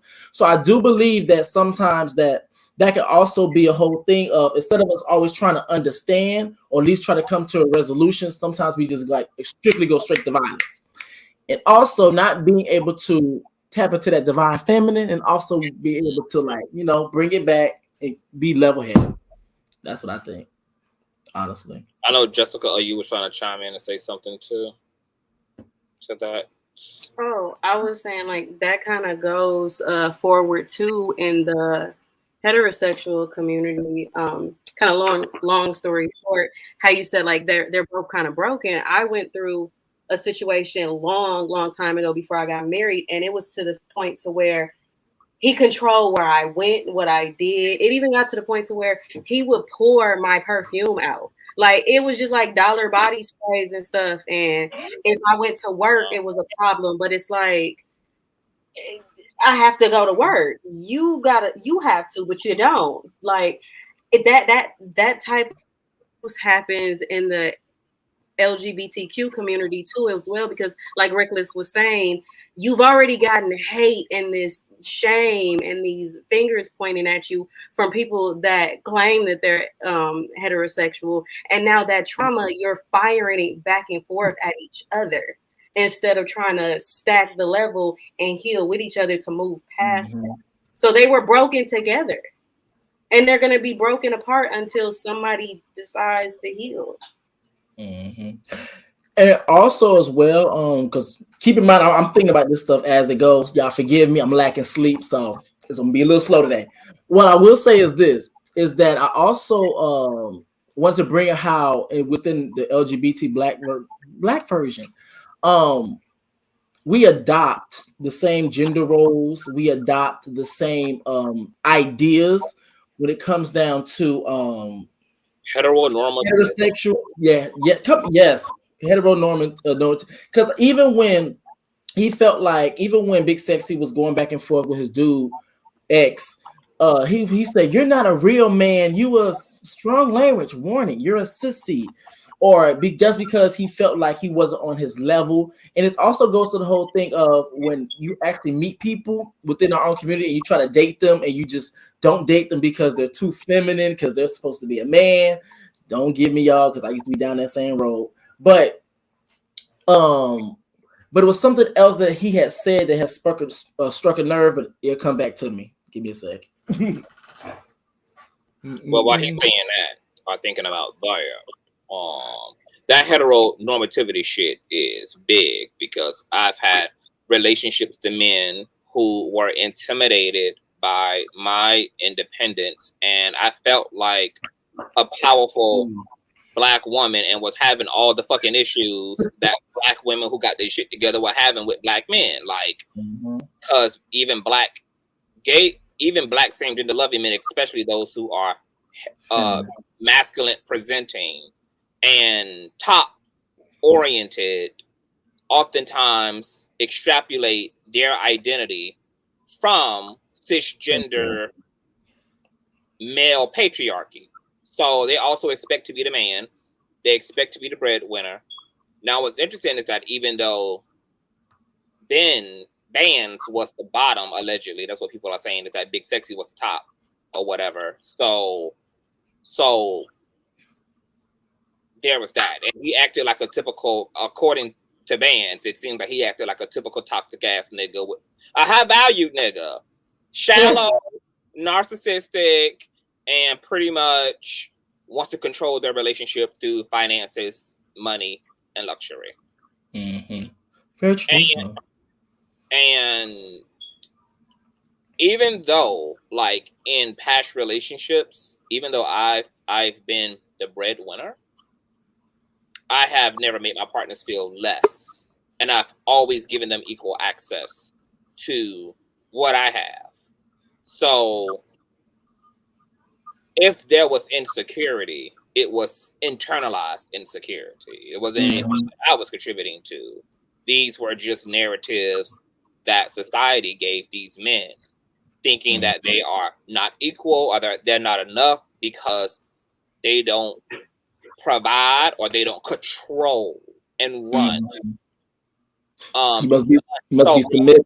For some of the men I've been with, I feel like it was more so really of a control thing. They didn't care that they didn't bring the same amount of money. They care that it was my name that was on the money. It was my name that was on the card rather than theirs. They needed that power to feel superior.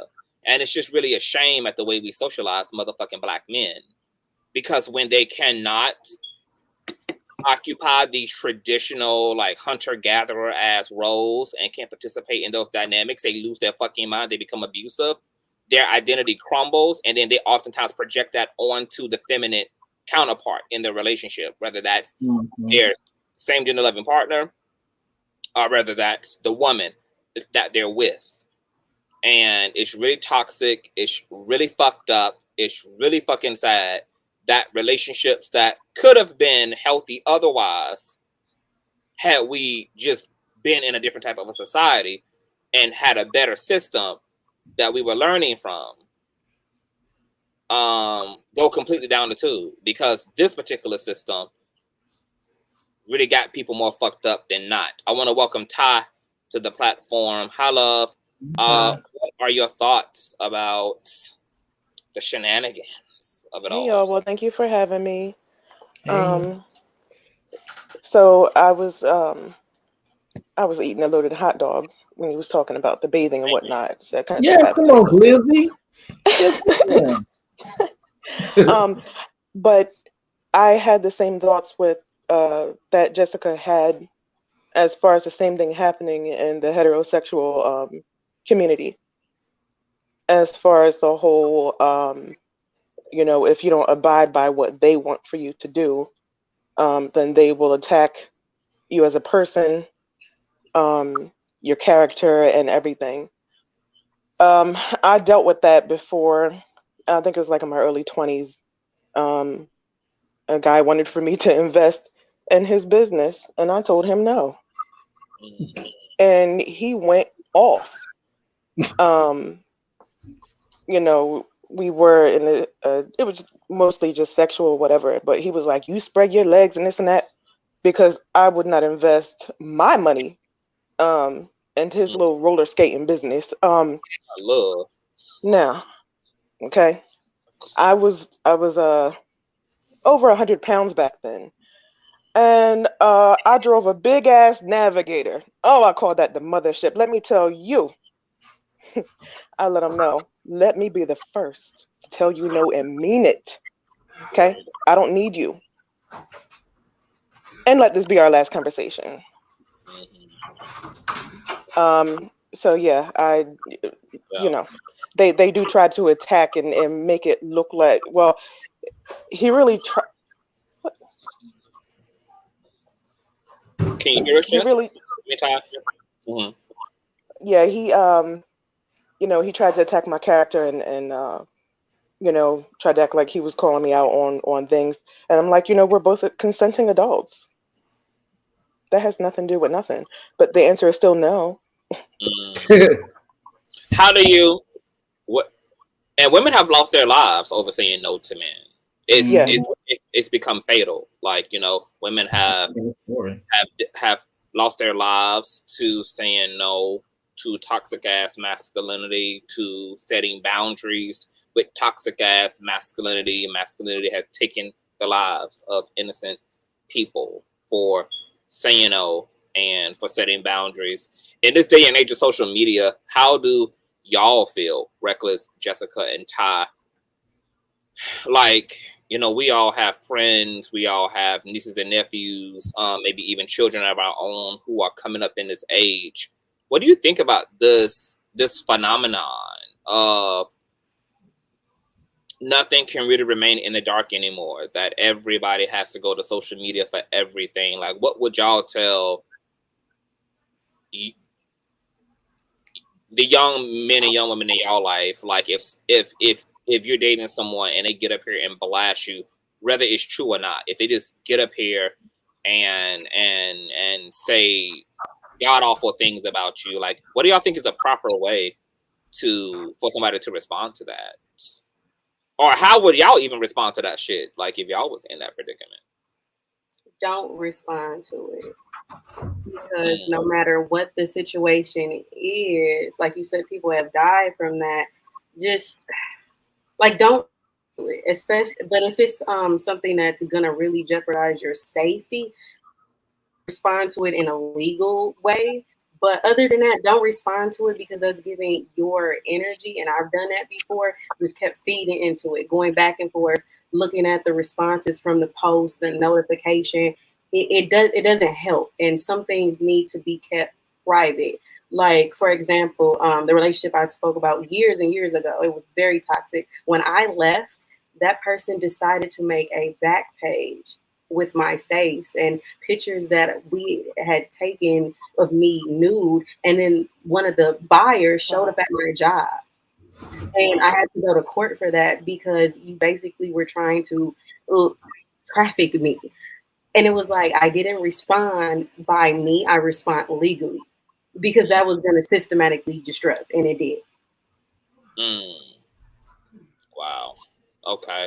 Don't respond, and if you have to respond legally. Ty, like, what would you say? Because if it's just post and saying, well, he did this and she did that, it is what it is. It's over. Your stuff is out the house. We're done. But if it's something that's going to harm you, most definitely respond. Because that situation for me went on for months, and it went to trial, and the person was let go. And on their record now still says habitual. Okay. Wow. Got it. Ty? So I had a friend of over 20 years who, right after my divorce, she was coming over and everything. I had just bought this house, and she was coming over just, chilling with me, making sure I'm okay. But then it turned into, like, almost every day she was coming over to eat. And, we're having drinks, just chit chat. But then I found out that she was recording me. And posting it. And my goddaughter told me, she's like, because she knows how I am. I'm a very private person. And what the hell I do in my house is what I do in my house. Right. Also, I really don't like being recorded without my knowledge. And if you're my friend, why are you recording me? We wasn't talking about nothing. Right. We were sitting there having drinks, just chilling. So when I asked her about it, I didn't say who it was, but she was like, no, I don't think I did. So after that, it was a wrap, because I have zero tolerance for that. Not only that, but I was starting to notice some messy things that she was doing to other people. And I don't move like that. Right. That's not me. I've never been caught up in no mess or no gossip. But for me, if someone were to do that to me, unless it got to the point of Jessica M, that's really serious. I don't let gossip and things like that disturb my peace. I tell people what they can do with their opinion. Moisturize and shove it up their ass. Period. Reckless? It depends on what state of mind I'm in. I'm gonna be honest with you. I just recently, as we all know, well, at least Conscious knows, I've recently started this whole law of attraction. So 9 times out of 10, when something negative happens, I take the high road for the most part. Now, I will say this: if it's something big like what Jessica M just described, I'm most definitely going legal. Personally, only because I know that I feel like that's something that's worth going legal for, at least in my case, my personal opinion. But however, 9 times out of 10, I'm probably gonna go to war, as in I'm gonna say what I got to say. You gonna say what you got to say. Yada yada yada. I just might, if it needs to, clear some things up. But however, going to the whole thing of feel like I might have to slap a bitch or two. I'm gonna try to restrain myself because my thing is this: like for me, I can go back and forth, as in we can say we want to say, but however, when I feel like it's actually in person and I feel like my safety's at risk, then I just might have to go to war and just have to take those charges. That's me personally. Forgive me, y'all. I'm still in the works. Please, I'm still in the works. Yeah. But by the way, you guys, because you did mention something, it reminded me of this story I literally just seen. 2 men kidnapped a woman at a gas station in Atlanta after she rejected them. This happened in Atlanta, DeKalb County. That's it. That happens every day. Mm-hmm. Every day. Human sex trafficking is happening. Human trafficking is happening every fucking day. Mm-hmm. I'm really thankful for social media. I'm a Scorpio, so I mean, Mm-hmm. I've always had like high self-esteem and kind of had like a rock star attitude where like I just didn't really give a fuck about what people thought. It never stopped me from being me or doing anything I was going to motherfucking do. Like I've always been willing to wage war against the world. And then being an influencer also like really helped me to refine my unbotheredness, because social media as an influencer thrusts you right into the den of opinions. So having that experience over the past like 6 years, like when I started taking my channel seriously, probably about 5 years ago, 5-6 years ago, maybe 5 years ago. Yeah, I really like surrendered over to understanding like the dynamics of me in the world, and and I'm really thankful for that, because to I think Ty's point, it'll be no response, really, unless it was like an extreme situation where like my personal safety was on the line or some shit like that. But aside from that, it's just like I really don't give a fuck, because I'm clear about the truth. I know that that motherfucker is clear about the truth. So people who I'm not in relationship to, people who I don't answer to at the end of the day, people who don't have personal access to me and I don't have access to them, will never get that level of give a fuck from me. Because when you really think about responding, who are you responding for the sake of? Because if the people you're responding to are a bunch of strangers about a situation that is already none of their business, right? And just like how, like I don't know how to make it make sense to myself. So it's like, continue to be a stranger and enjoy your imagination. I don't interact with none of your fucking opinion or beliefs about me. They do not stop the sun from rising in my sky. So live and let live. Like, but I do understand what people feel like. People really are invested in what other people think, and it's hard for them to be in situations where their reputation is coming under fire. I think spirituality has helped a lot too. Like I don't completely identify as human. I identify as a mystery, as a spirit as well. I know that I'm not. I know that even what people think of me is a figment of their imagination, and vice versa. What I think of other people is a figment of my imagination. None of us actually know each other. We have a perception of each other, even those of us who are in relationship to each other. But we don't know each other. And so I'm aware that the me that people are judging for better or for worse is not even actually real. It's not even real to me. That's why I'm bound to change and have evolutionary leaps because I'm a changing phenomenon.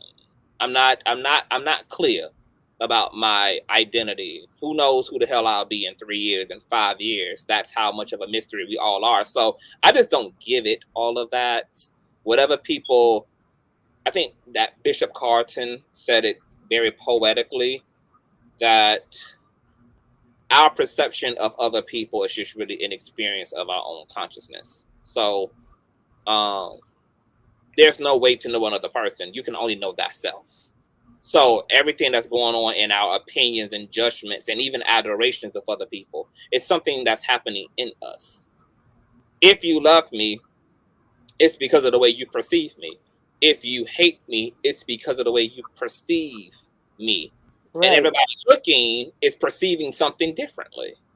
They're either falling into the category of fan or foe, because perception is subjective. So what the hell are we defending when we defend ourselves? Who is the me I'm defending? Who is the me? Who do I think I am when I'm defending myself? I don't know the I that I am. And if I don't know the I that I am, I know that none of you damn sure know the I that I am. So you can never really judge me. I can only make your judgment real by choosing to make it real. But there's no inherent substance in your opinion of me, for better or for worse. But I know that that's something that a lot of people don't know, because we live in a society that tells us to give a fuck about the way people feel and think. That's why our parents raised us to dress a certain way, to carry ourselves a certain way, to act a certain way, to behave a certain way. So we're trained our whole fucking life to be invested in what other people think. So we have a knee-jerk response to criticisms and not just to criticisms, to all types of motherfucking opinions. But I don't know how I just don't know why people I don't know, like the exposing your parents, exposing like your best friend, exposing your wife, exposing your husband, exposing your boyfriend, your girlfriend. It's just weird because I just never know, like, what is it that you think is going to come from it? We haven't seen anything come from it. Like, you expose the salaciousness has its 15 minutes and then nobody knows what the fuck happens by next month. I do want to say this. Okay, so I have gotten to the point to where because I'm like, as you're talking, I'm actually refining it, actually putting the words together the correct way. I have gotten to the point to where like if I see something online or whatever, I'd be like, girl, and I can go like this because you know me, bitch, me, you be talking about comments. I'd be like, girl, bye. But however, when it comes, unless it's like the context of the conversation, but when it comes to like, I don't know, when it comes to like being disrespectful in person, I haven't gotten to that point yet. Now I do have my moments now. I'd be like, girl, I'm not even worried about that. I'm having a good day. But however, it like sometimes when it gets to the point to where I know you're trying to be funny, I think I know where it's coming from. I think it comes from where when I was growing up, where I was really nice. I was like, oh my God. And I feel like people really took that for granted. So now when I see stuff, I kind of try to nip it in the bud right then and there before it gets to a point, my fault, to where it feels like now you're really crossing the line. So I don't know. I ain't there yet. The only time I get lit is when a motherfucker put their hands on me, but you're gonna end up in the back of an ambulance like they all do. Outside of that, like, well, I'm gonna wipe my entire ass, unlike Big Sexy's with your opinion.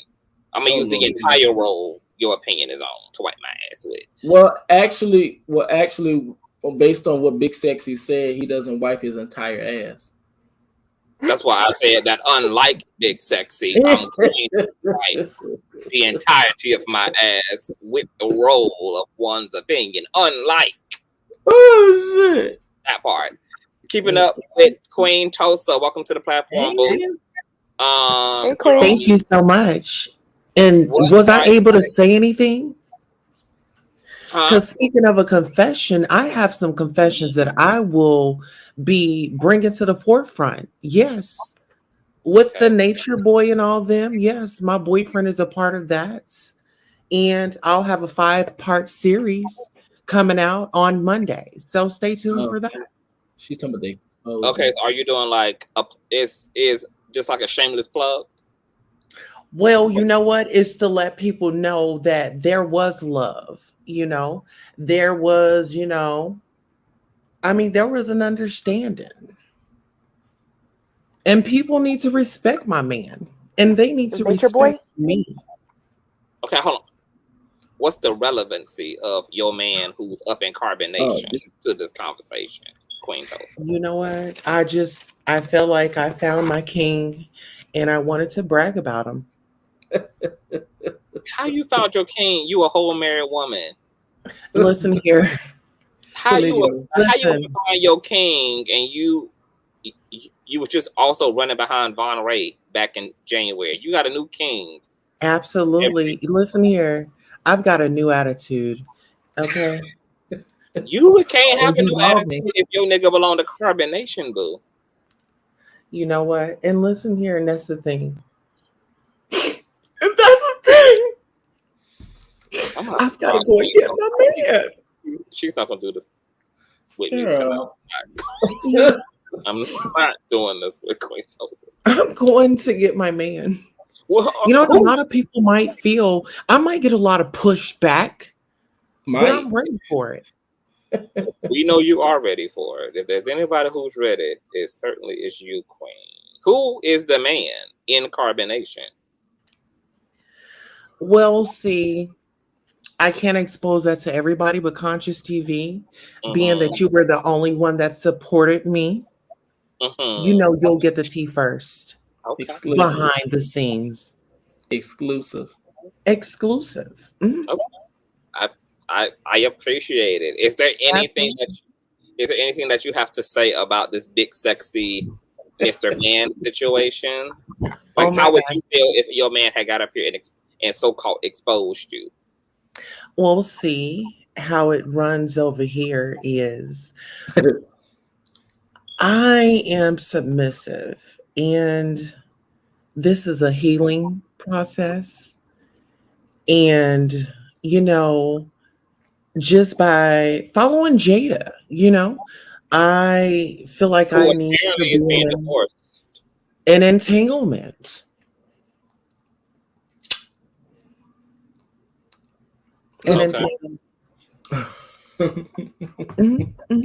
Yeah.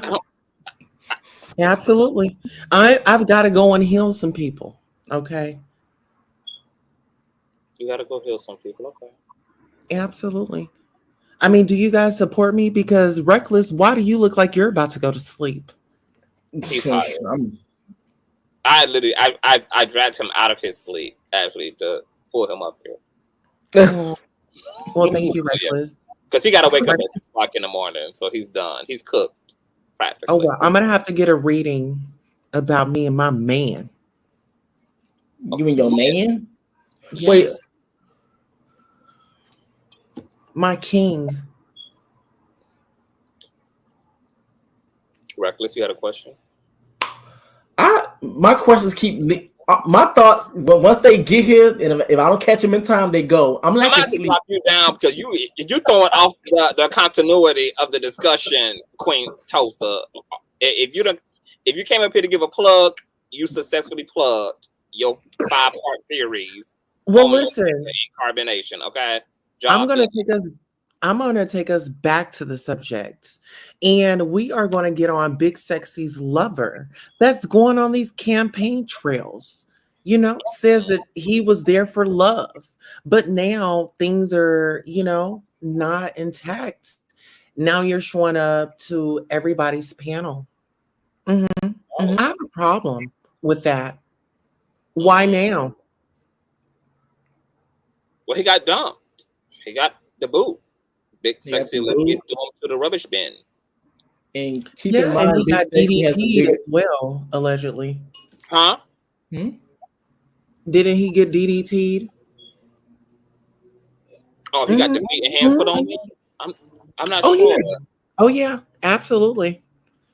I only seen the one interview over on TTB's network. I haven't seen like the other discussions. Oh, he's over at your friend's house now. Who? Oh, King Payne. Oh yeah. Oh, he's over there giving it up. Oh yeah, giving it up like back in the day when I was walking the block. I have a question. Oh, okay. So this question I remember.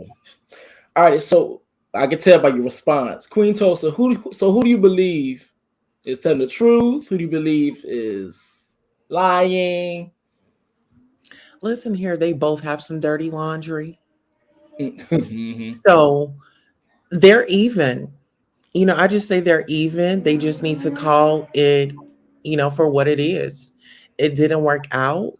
They were both lusting for attention. They wanted the spotlight. They wanted the mirror. They wanted the makeup for their eyebrows. Come on now.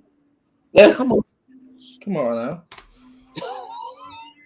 They were at a fight for everything. Right. You looking at him. Oh, I'm looking at him too. They couldn't share. They couldn't share.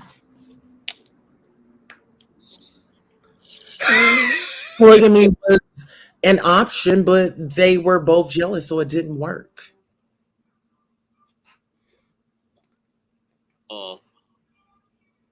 It's too much. Oh, absolutely. Iyanla needs to repair the Black queer community. We need to get this shit up out of us. You want something else? You want another nugget? So when they met, Big Sexy did not pay for his lover to come to him. The lover paid himself because he wanted to let him know, oh, I'm independent. How do you guys feel about that? Which makes me believe, for the most part, Mr. Band's side of events. Mm-hmm. It makes me believe his side of events. He really is somebody who is used to a sense of self and independence, and I don't think you should give up your independence just to be with somebody. I don't think there's anything wrong with two people continuing to be self-serving while also cultivating a life together. I think you should never, especially when you're not married to a person, you're not engaged to a person, just put your financial livelihood in their hands. You should maintain that type of solidarity and security for your fucking self. They weren't married. They didn't have kids. This didn't become that. So why Mr. Bands gave all of that to the relationship and just gave up his life and gave up his job and start living off of $1,000 a month or $400 a damn month or whatever the case may be. Like, I mean, obviously there was a pretty big hole in him for him to choose all of what he felt he could expect emotionally. Yeah. From being with this person. And he gave Can up I his address something? Mm-hmm. Because Jessica said that she was clutching her PJs. Jessica M., would you like to come up off your mic and address what you have to say to me? Okay. Tulsa, we're going to comment. Just your commentary.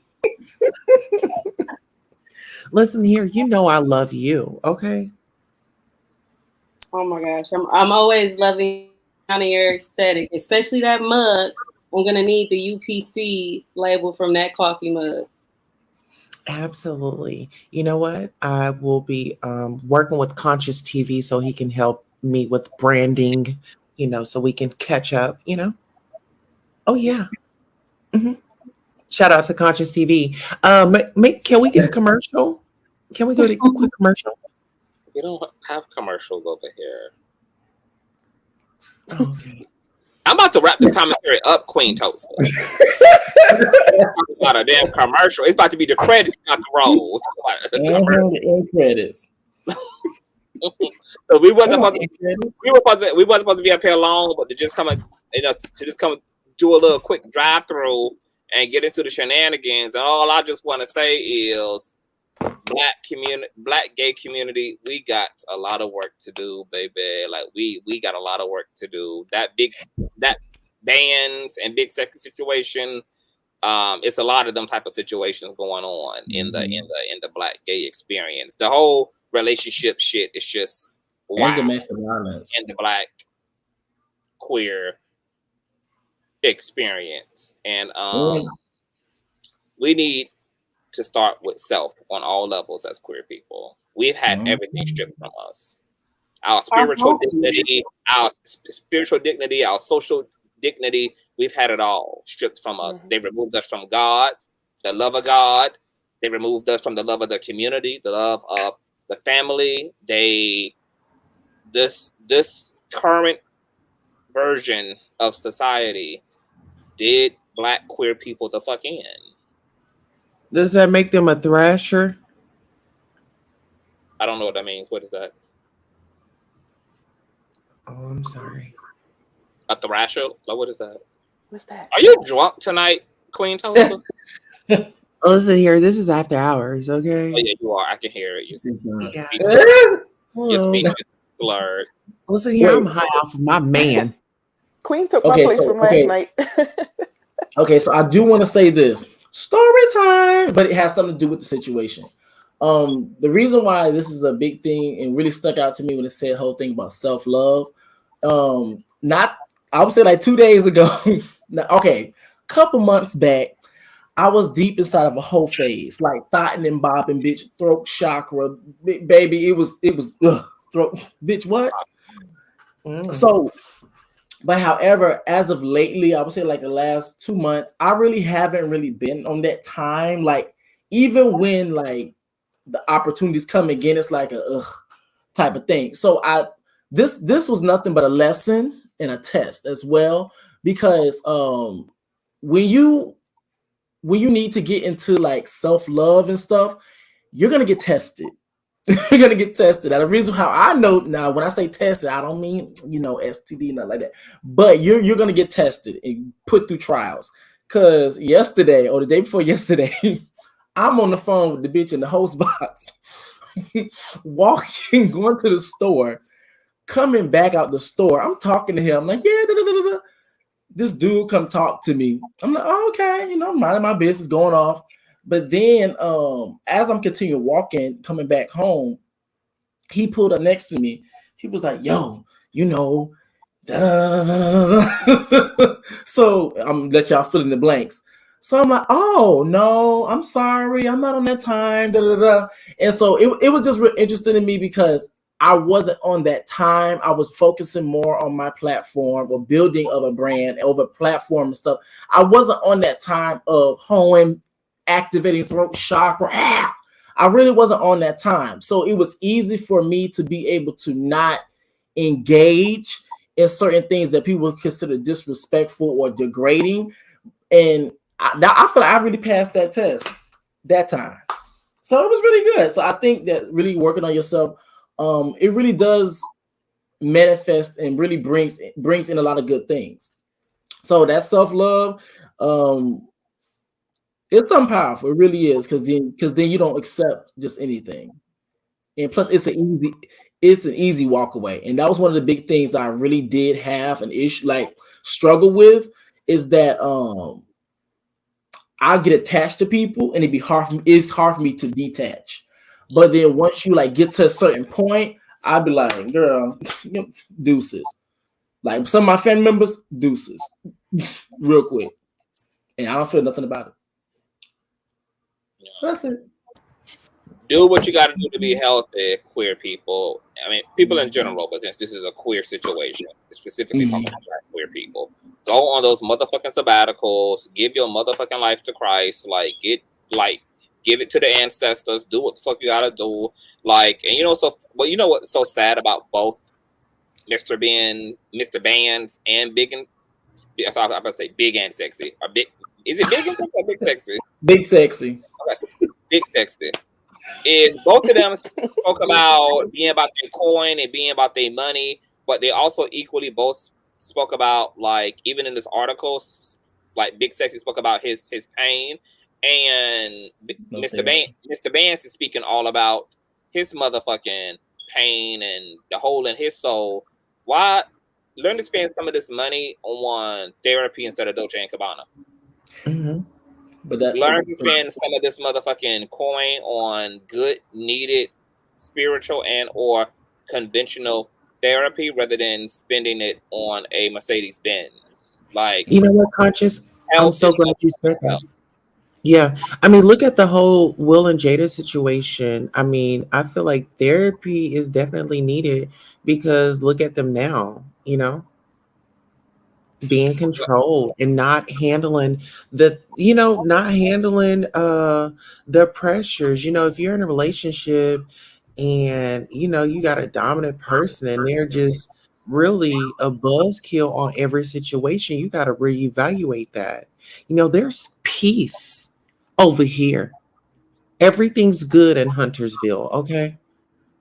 In the words of Wendy Williams. How you doing? Amen. Wait, but another thing, and then I'm gonna shut up. Then we're gonna be done because bitch, we're gonna fuck around here for like 9 hours. I I was know. gonna say as well, that also goes to the whole thing of whenever you talk about when you talk about melanated people not having access to resources, also not only do other people, other races, not only have access to resources, but they also have access to different mindsets, which is what knowing what to do when you have those resources. As in, when you have the money, a lot of times when us melanated people may get the money, the mindset may not be there to be able to make the money work for you instead of you working for the money. So you're still being a servant to the system instead of finessing the system to where you could be able to make a change. So, and that's why they both need to come across this video and hear this queer person telling them to take that fucking money and get them some goddamn help with it, because y'all motherfuckers need it. We all do. Can I say something? That's very true. I That's love you, very Reckless. true. Chocolate. Okay, girl. So we about to wrap. Y'all need to stop with this exposing shit. It really ain't fucking cute. It's so damn stupid. Y'all be going to hell and back, dragging folk who your ass done been with for 11,000 years, done married, had children with, done like and if you go talk about it, like really talk about it. Like, I don't want to hear the bullshit about it. Like, really talk about it. Mm-hmm. Because I don't give a fuck about all those superficial ass insults that people do back and forth, because at the end of the day, y'all chose each other and y'all laid down with each other. So I don't give a fuck about none of that. Like, if you're going to talk about it, get up here and really talk about your experience emotionally, if anything, mentally, if anything, physically, if anything. But like, the shit that people get up here and say be so fucking asinine and clownish, like the clownery be for real. Now, it was a lot of real shit that was testified to by Mr. Bands, but it kind of got overshadowed by all the other filthy ass details he shared. That was just like, I thought they were fantastical until this big bitch went and fucking confirmed that all those fantastical things said was basically motherfucking true. So, girl, I don't know, but Very disturbing. Get motherfucking help. Queer people, we need to be real about our shit. All of our shit is showing up in our relationships. It's showing up in the way we socialize with other queer people, and we got to deal with that, bull, because we are this close to living our best lives, girl. Like, queer people make all the money, girl. We have all the fun in the world. We are so free in so many other ways, and if we can just clear up this little bit of grit in our community that's going on in our souls collectively, baby, we will really be showing folk how the fuck you live life. Like, but this shit that goes on between us romantically and the shit that goes on between us socially, it's very telling. It's time to clean house, and we need to have real conversations around this shit, even as content creators who are LGBT centered. Like, we need to get into the meat and the potatoes and the thick of our own pain body, and talk about just what we do to each other, because we talk about straight shit, but we need to clear up this shit that queer people do to queer people. Yes. I have a quick question. Can we also take a look at the person's background, how they were raised in what environment that they were in, because that also plays a huge impact in how they deal with, how they function in society. Um, and I've noticed that with a lot of people I've dealt with when I was in management and everything. And oh my God, I had to collect a lot of books because, I mean, these employees were quite some characters. And I noticed that, you know, a lot of times they would jump out of the whole being on a professional level and totally losing their integrity and go into a personal attack. But then I noticed that they lived in a bunch of different countries. You know, they were a military kid, and they really didn't have a chance to bond with people and develop relationships, long time relationships. So, you know, I learned that. So I didn't take anything personal. I would always take things, you know, keep it professional. But outside of the professional realm, the same thing happens with our friends, people that we associate with. Yeah. They don't know how to communicate properly. Yeah. They don't. They don't. I'm going through that right now with a friend who's going through some things in life, and he's like communicated what he's going through, but he hasn't really communicated what he needs, and he's being like rather distant right now. And I'm not going to like bombard him or run him You down. can't force it out of him. Yeah, like I'm gonna just let him, like, even if it results in me not hearing from him again, because sometimes he runs that far away when things get interesting for him. But I'm also just, if this was our first time going through this, I would do so. But at this point now, it's just like, I gotta let you learn all that stuff on your own, even if you have to learn it through sacrificing this friendship again. Like, but I'm not going to save the friendship. By you being a Scorpio, I know that you gave clear expectations. Let me tell you what really clears a lot of shit up for me, especially these days, is that I am so good to everyone in my life.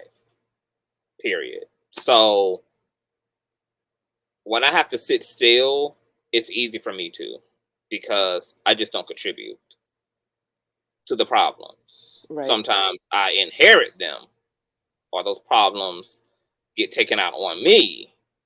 But all I can do is be the person that I feel the need to be to people, and show people that I love them in real time, and then let people do what they will with that love, even if it's do nothing with it, even if it's run from it, even if it's leave it. I just gotta let people have their own experience. And I'm happy to be in that place, because if this was the Consciouztv just 6 years ago, 7 years ago, I'd be running after that one sheep. I don't do that no more. I've been guilty of that before. I ended up being a dump. You know, everybody comes and dump their junk. Yeah. They come and dump I on had to let that you. go. Yeah. They dump on you. You take the time to build them up. I've never been a cum dump. You take Wait a the minute, time. not a cum dump. We take the time to build these people up, to give them what they need, and then sometimes they take those winnings and give that to somebody who's fucking undeserving. That's how cruel life is. Yes, and I said, you know, I will not allow for that to drain my spirit anymore, and I just cut that off. It does drain. Yeah. It really does. When you pour yourself into somebody's situation more than they care about the situation, and it's only because you're or so more passionate than they even ever care about your situation. That is true. It really has you thinking like, God, like, okay, you seen me go through this, and now I'm watching you go through it, but I'm giving you the blueprint on not how to go through it, and you're running around in circles trying to like keep opening their eyes, and it's just like sometimes Mm-hmm. you have to let them stumble. And I'm learning that the hard way. Let me tell you, Jessica, the person that claimed to be there for me when I went through my divorce, her husband just woke up one morning and was like, I want to divorce you. And so I was, genuinely there for her. But when she started coming over here and stuff, she started really telling me some stuff that was going on while they were married. So then I'm like, okay, I got to side with him because yeah, honestly, I didn't blame him. But it was very eye opening. But at the same time, I'm like, I can't be around this type of negative energy. I can't. Yeah. I'm not that type of person. I'm a peaceful person. I'm nonchalant. Look at my face. I'm nonchalant. But I just don't like that type of drama that she was starting to bring. And then when I found out she was doing all that other crazy stuff, recording me and all that crazy stuff, I'm like, okay, this is kind of creepy, kind of obsessive, it's kind of scary, and messy. But you just gotta let people like that. I just let go. I don't know if it's me about the approach to Big 4-0, but I'm just done with it. I'm not doing that anymore. I can't what's the word? Exhaust myself. Is it, do you Trying feel to like you make get an people see the light. anxiety when like that stuff happens? Like you get just an anxiety, like you just feel overwhelmed? You feel overwhelmed, and it's like you're trying to save the world. Like you're just trying to help people not go down the paths that you've been down, and then you keep walking to a wall, and it's like, dude, like you watched me do that, and it's like I brought myself out of it, and I'm consistently telling you, okay, well, when you drop this rock, it has gravity around it, and it's gonna fall, and they still just keep testing it, and you're like, dude, I'm trying to help you. But you know what? I feel like some people like to be going through something. Like they like to be in that moment of That's right. victim. It's like, I'm going through this and it's a whole big thing. And one thing that is a trigger for me is like when somebody wants to call me and talk about their problems and you give them a solution and they do the total opposite. Exactly. Oh my God, yes. It makes you have I try to give them 3 different options of what you can do. And you shoot them all down, and yet you decide to stay in the mud. I'm done. It's like, why do you keep backing your car up into the water when you should be driving forward?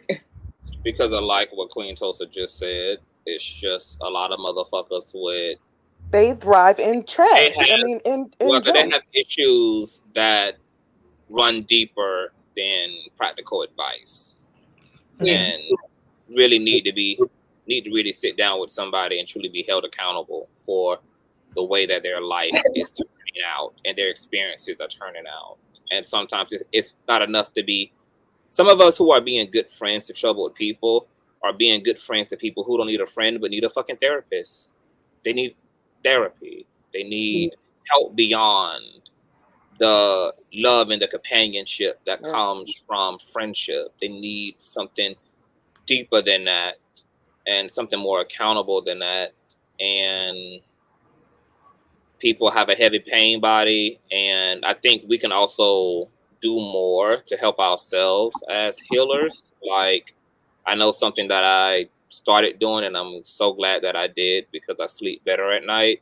Iyanla spoke about the nature of helping people and giving them the right information. And she said, look, your only job as a messenger is to be the fucking messenger, not to be the waterer, not to be the one watering the garden, but you're only there to give information to the problem. But the problem becomes, we become invested in the information we give. So now, not only have I given you advice, I'm now looking for you to follow up with it. And then when people don't, we crash. Yeah, to see if it works. Because we've made an emotional investment in the problem. And so something that we can do to better serve ourselves as friends and helpers and light workers is to not be invested emotionally in the solution. If somebody comes to you, whether it's your best friend, your parents, your sister, your siblings, your kids, whomever, and they come to you for a problem, and you have the information and an answer, give them that, and then literally walk away from their problem. Don't make an emotional investment in their problem. Give them the That is why I have my information. So peace. even when they go contradict themselves several times over, you're like, okay. Yeah, it's all about us I ain't got a headache over it. So are you saying like separate our feelings from our message? Deliver the message like the mailman. Deliver the message and keep it going. I feel Deliver like the if mail. you already Cool. tried to give This is them a advice, perfect analogy of Queen Tulsa. Mhm. Deliver the mail, keep it moving. Mhm. The mailman not invested in whether you let that mail sit there for a week. He ain't invested in whether you open it up once you take it in the house. He ain't invested with whether you pay your bills. He's just a messenger. And and if we they need come to back with learn the to. same junk, I'm like, And okay, I just listen. even if he got to serve you the same mail over and over and over again, that's only his job anyway, is to be the messenger. So here's the message several times over, but I'm not worn out because I am the messenger. For It's those your of job. you who Right. accept that you are a healer, I am a healer, so I'm never going to be tired of healing. What will tire me out about healing is being emotionally invested in the outcome of the work that I'm here to do. I'm going to do my job. If you don't do your job, that's on your end. And Missy Yonla says that this is how she sleeps at night. Because I think she was doing like a Breakfast Club interview, and Charlamagne was like, these people be breaking down and hooping and hollering and going through it, and they be crying and falling to the floor and all of this, and they be sharing all this painful shit. We never see you like painful with them and like crying with them. And she was like, because that's not my job. I don't burden myself with their problems in that way.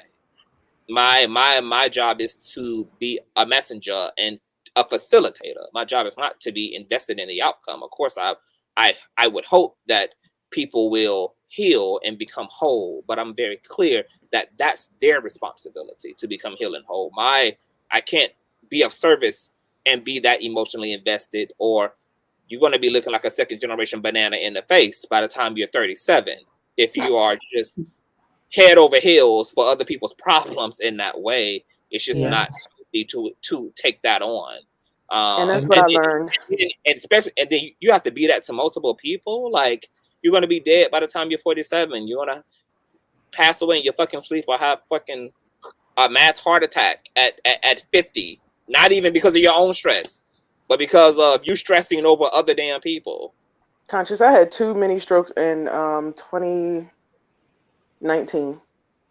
Yikes. And that's what woke me up. I got to stop allowing people to just come to me. And because, for me, I listen, I let people come and just talk to me and everything, but I had to stop. Because regardless, I mean, along with what I was going through, I was also still being that listening ear. And I had after the second one, I had to cut all that off. I cut it off. I'm good you now. want to know the hardest thing about that in the end is that, like, you can't, and I'm learning this from my husband, like, you can't take everybody with you. Like, there are some friends that you just, like, they're not going to go with you on that journey anymore, especially if you're giving them an advice and they're still running into a wall. Like, you're maturing and everybody's still growing because we have room for improvement, like, every day. The old you get, and it's just sometimes it does get small at the top. Well, I mean, I'm not a Beyonce fan, even though Conscious has on his Beyonce fan. But sometimes people just thrive off of drama and always having an issue. And I'm like, look, you hold on to that. I'm not taking that with me. But she, in one line of her song, I'm a Diva, she said, I'm going to another level, no passengers on my plane. So sometimes you got to drop them heifers off. Ejectocito. Or when they start dropping off, don't go back and seek them because you didn't pray and you didn't ask, oh, get these negative people out of my life. And so once they drop off, you don't hear from them. Don't pick up that phone and dial their number. Don't pick up that phone and do the texting. Stand 10 toes down. Exactly. Remember what you asked for. And also, too, a lot of people get therapy and think that they can just go 2 Wednesdays out of the month and then they're fine. No, you're sugarcoating your mental illness or the stuff that you're trying to need to heal from. Like me and my husband, we're in marriage counseling, and it helps having that person that you don't know there to keep going and opening up things. A lot of people don't want to get therapy because they feel like they can fix it in a day.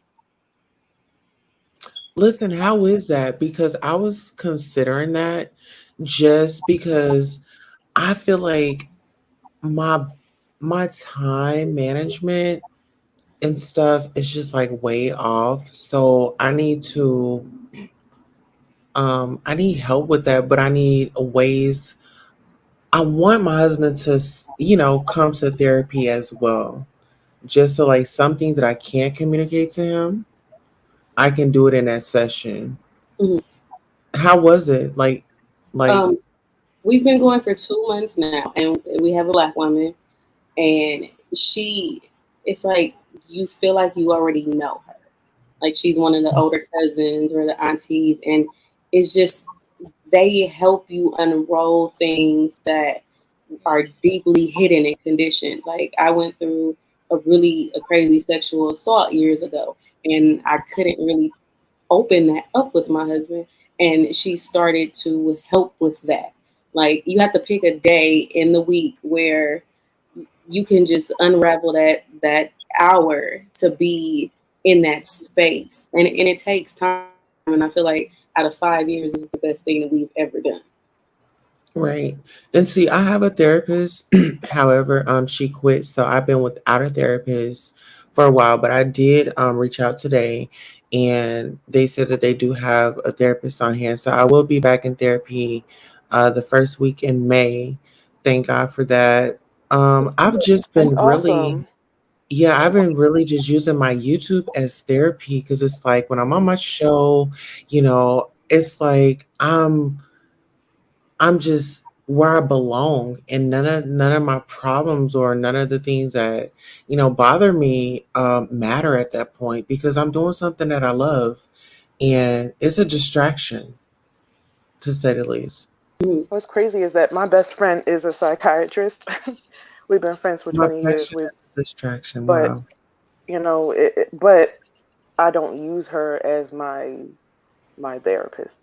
Actually, I've been her therapist.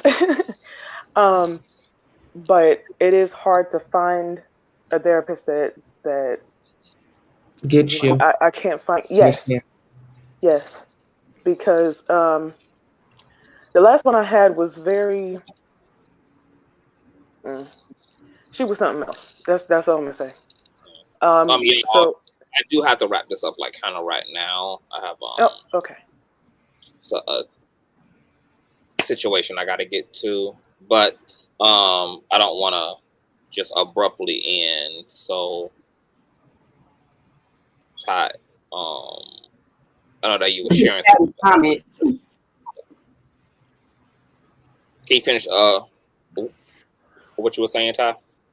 No. I was just saying it's hard to find a good therapist, and I'm still in the process of doing that because But don't be afraid I can't use to my best friend. don't be afraid to therapy hop, because I always say this about therapy the same way that it's about church. Like just because it's church don't mean that any old church you step into is going to be what's spiritually edifying for you. Like you have to maybe do your fair share of visiting of different churches before you find what feels to be the right church for you. And therapy is the same way. All therapists are not built equal. They all have different qualifications. All of their educations are very nuanced individually. Also, it's important at who you're choosing. It might be best if you're melanated to choose another melanated therapist. If you're LGBT, to choose, like all these things kind of matter and should go into who we're seeking also to understand us and to help us unpack our stuff. The more that a therapist is able to relate to your experience as a woman or your experience as a queer person, as a trans person, as a etc. As a black man, the better. But it's definitely a experimental thing, but it's worth figuring out, because what you do, therapy can lead to just groundbreaking self-awareness. And that's why people who have found the right fit and stuck to the work and actually done the work speak so highly of therapy. It truly can be transformative, but you definitely have to find the right fit. I definitely have to close out the show right now, unfortunately. I do want to thank you guys for coming up, for sharing. I'm going to be back with you guys on Sunday. So I don't know what time Sunday, but I'll be back Sunday. And we'll be able to get further into some things. Thank you, Jessica and Queen Tosa, for y'all time tonight. And Ty, I appreciate you, boo, and love you all. You guys have a wonderful Saturday. Enjoy your freaking weekend. And I will see y'all on Sunday. Peace.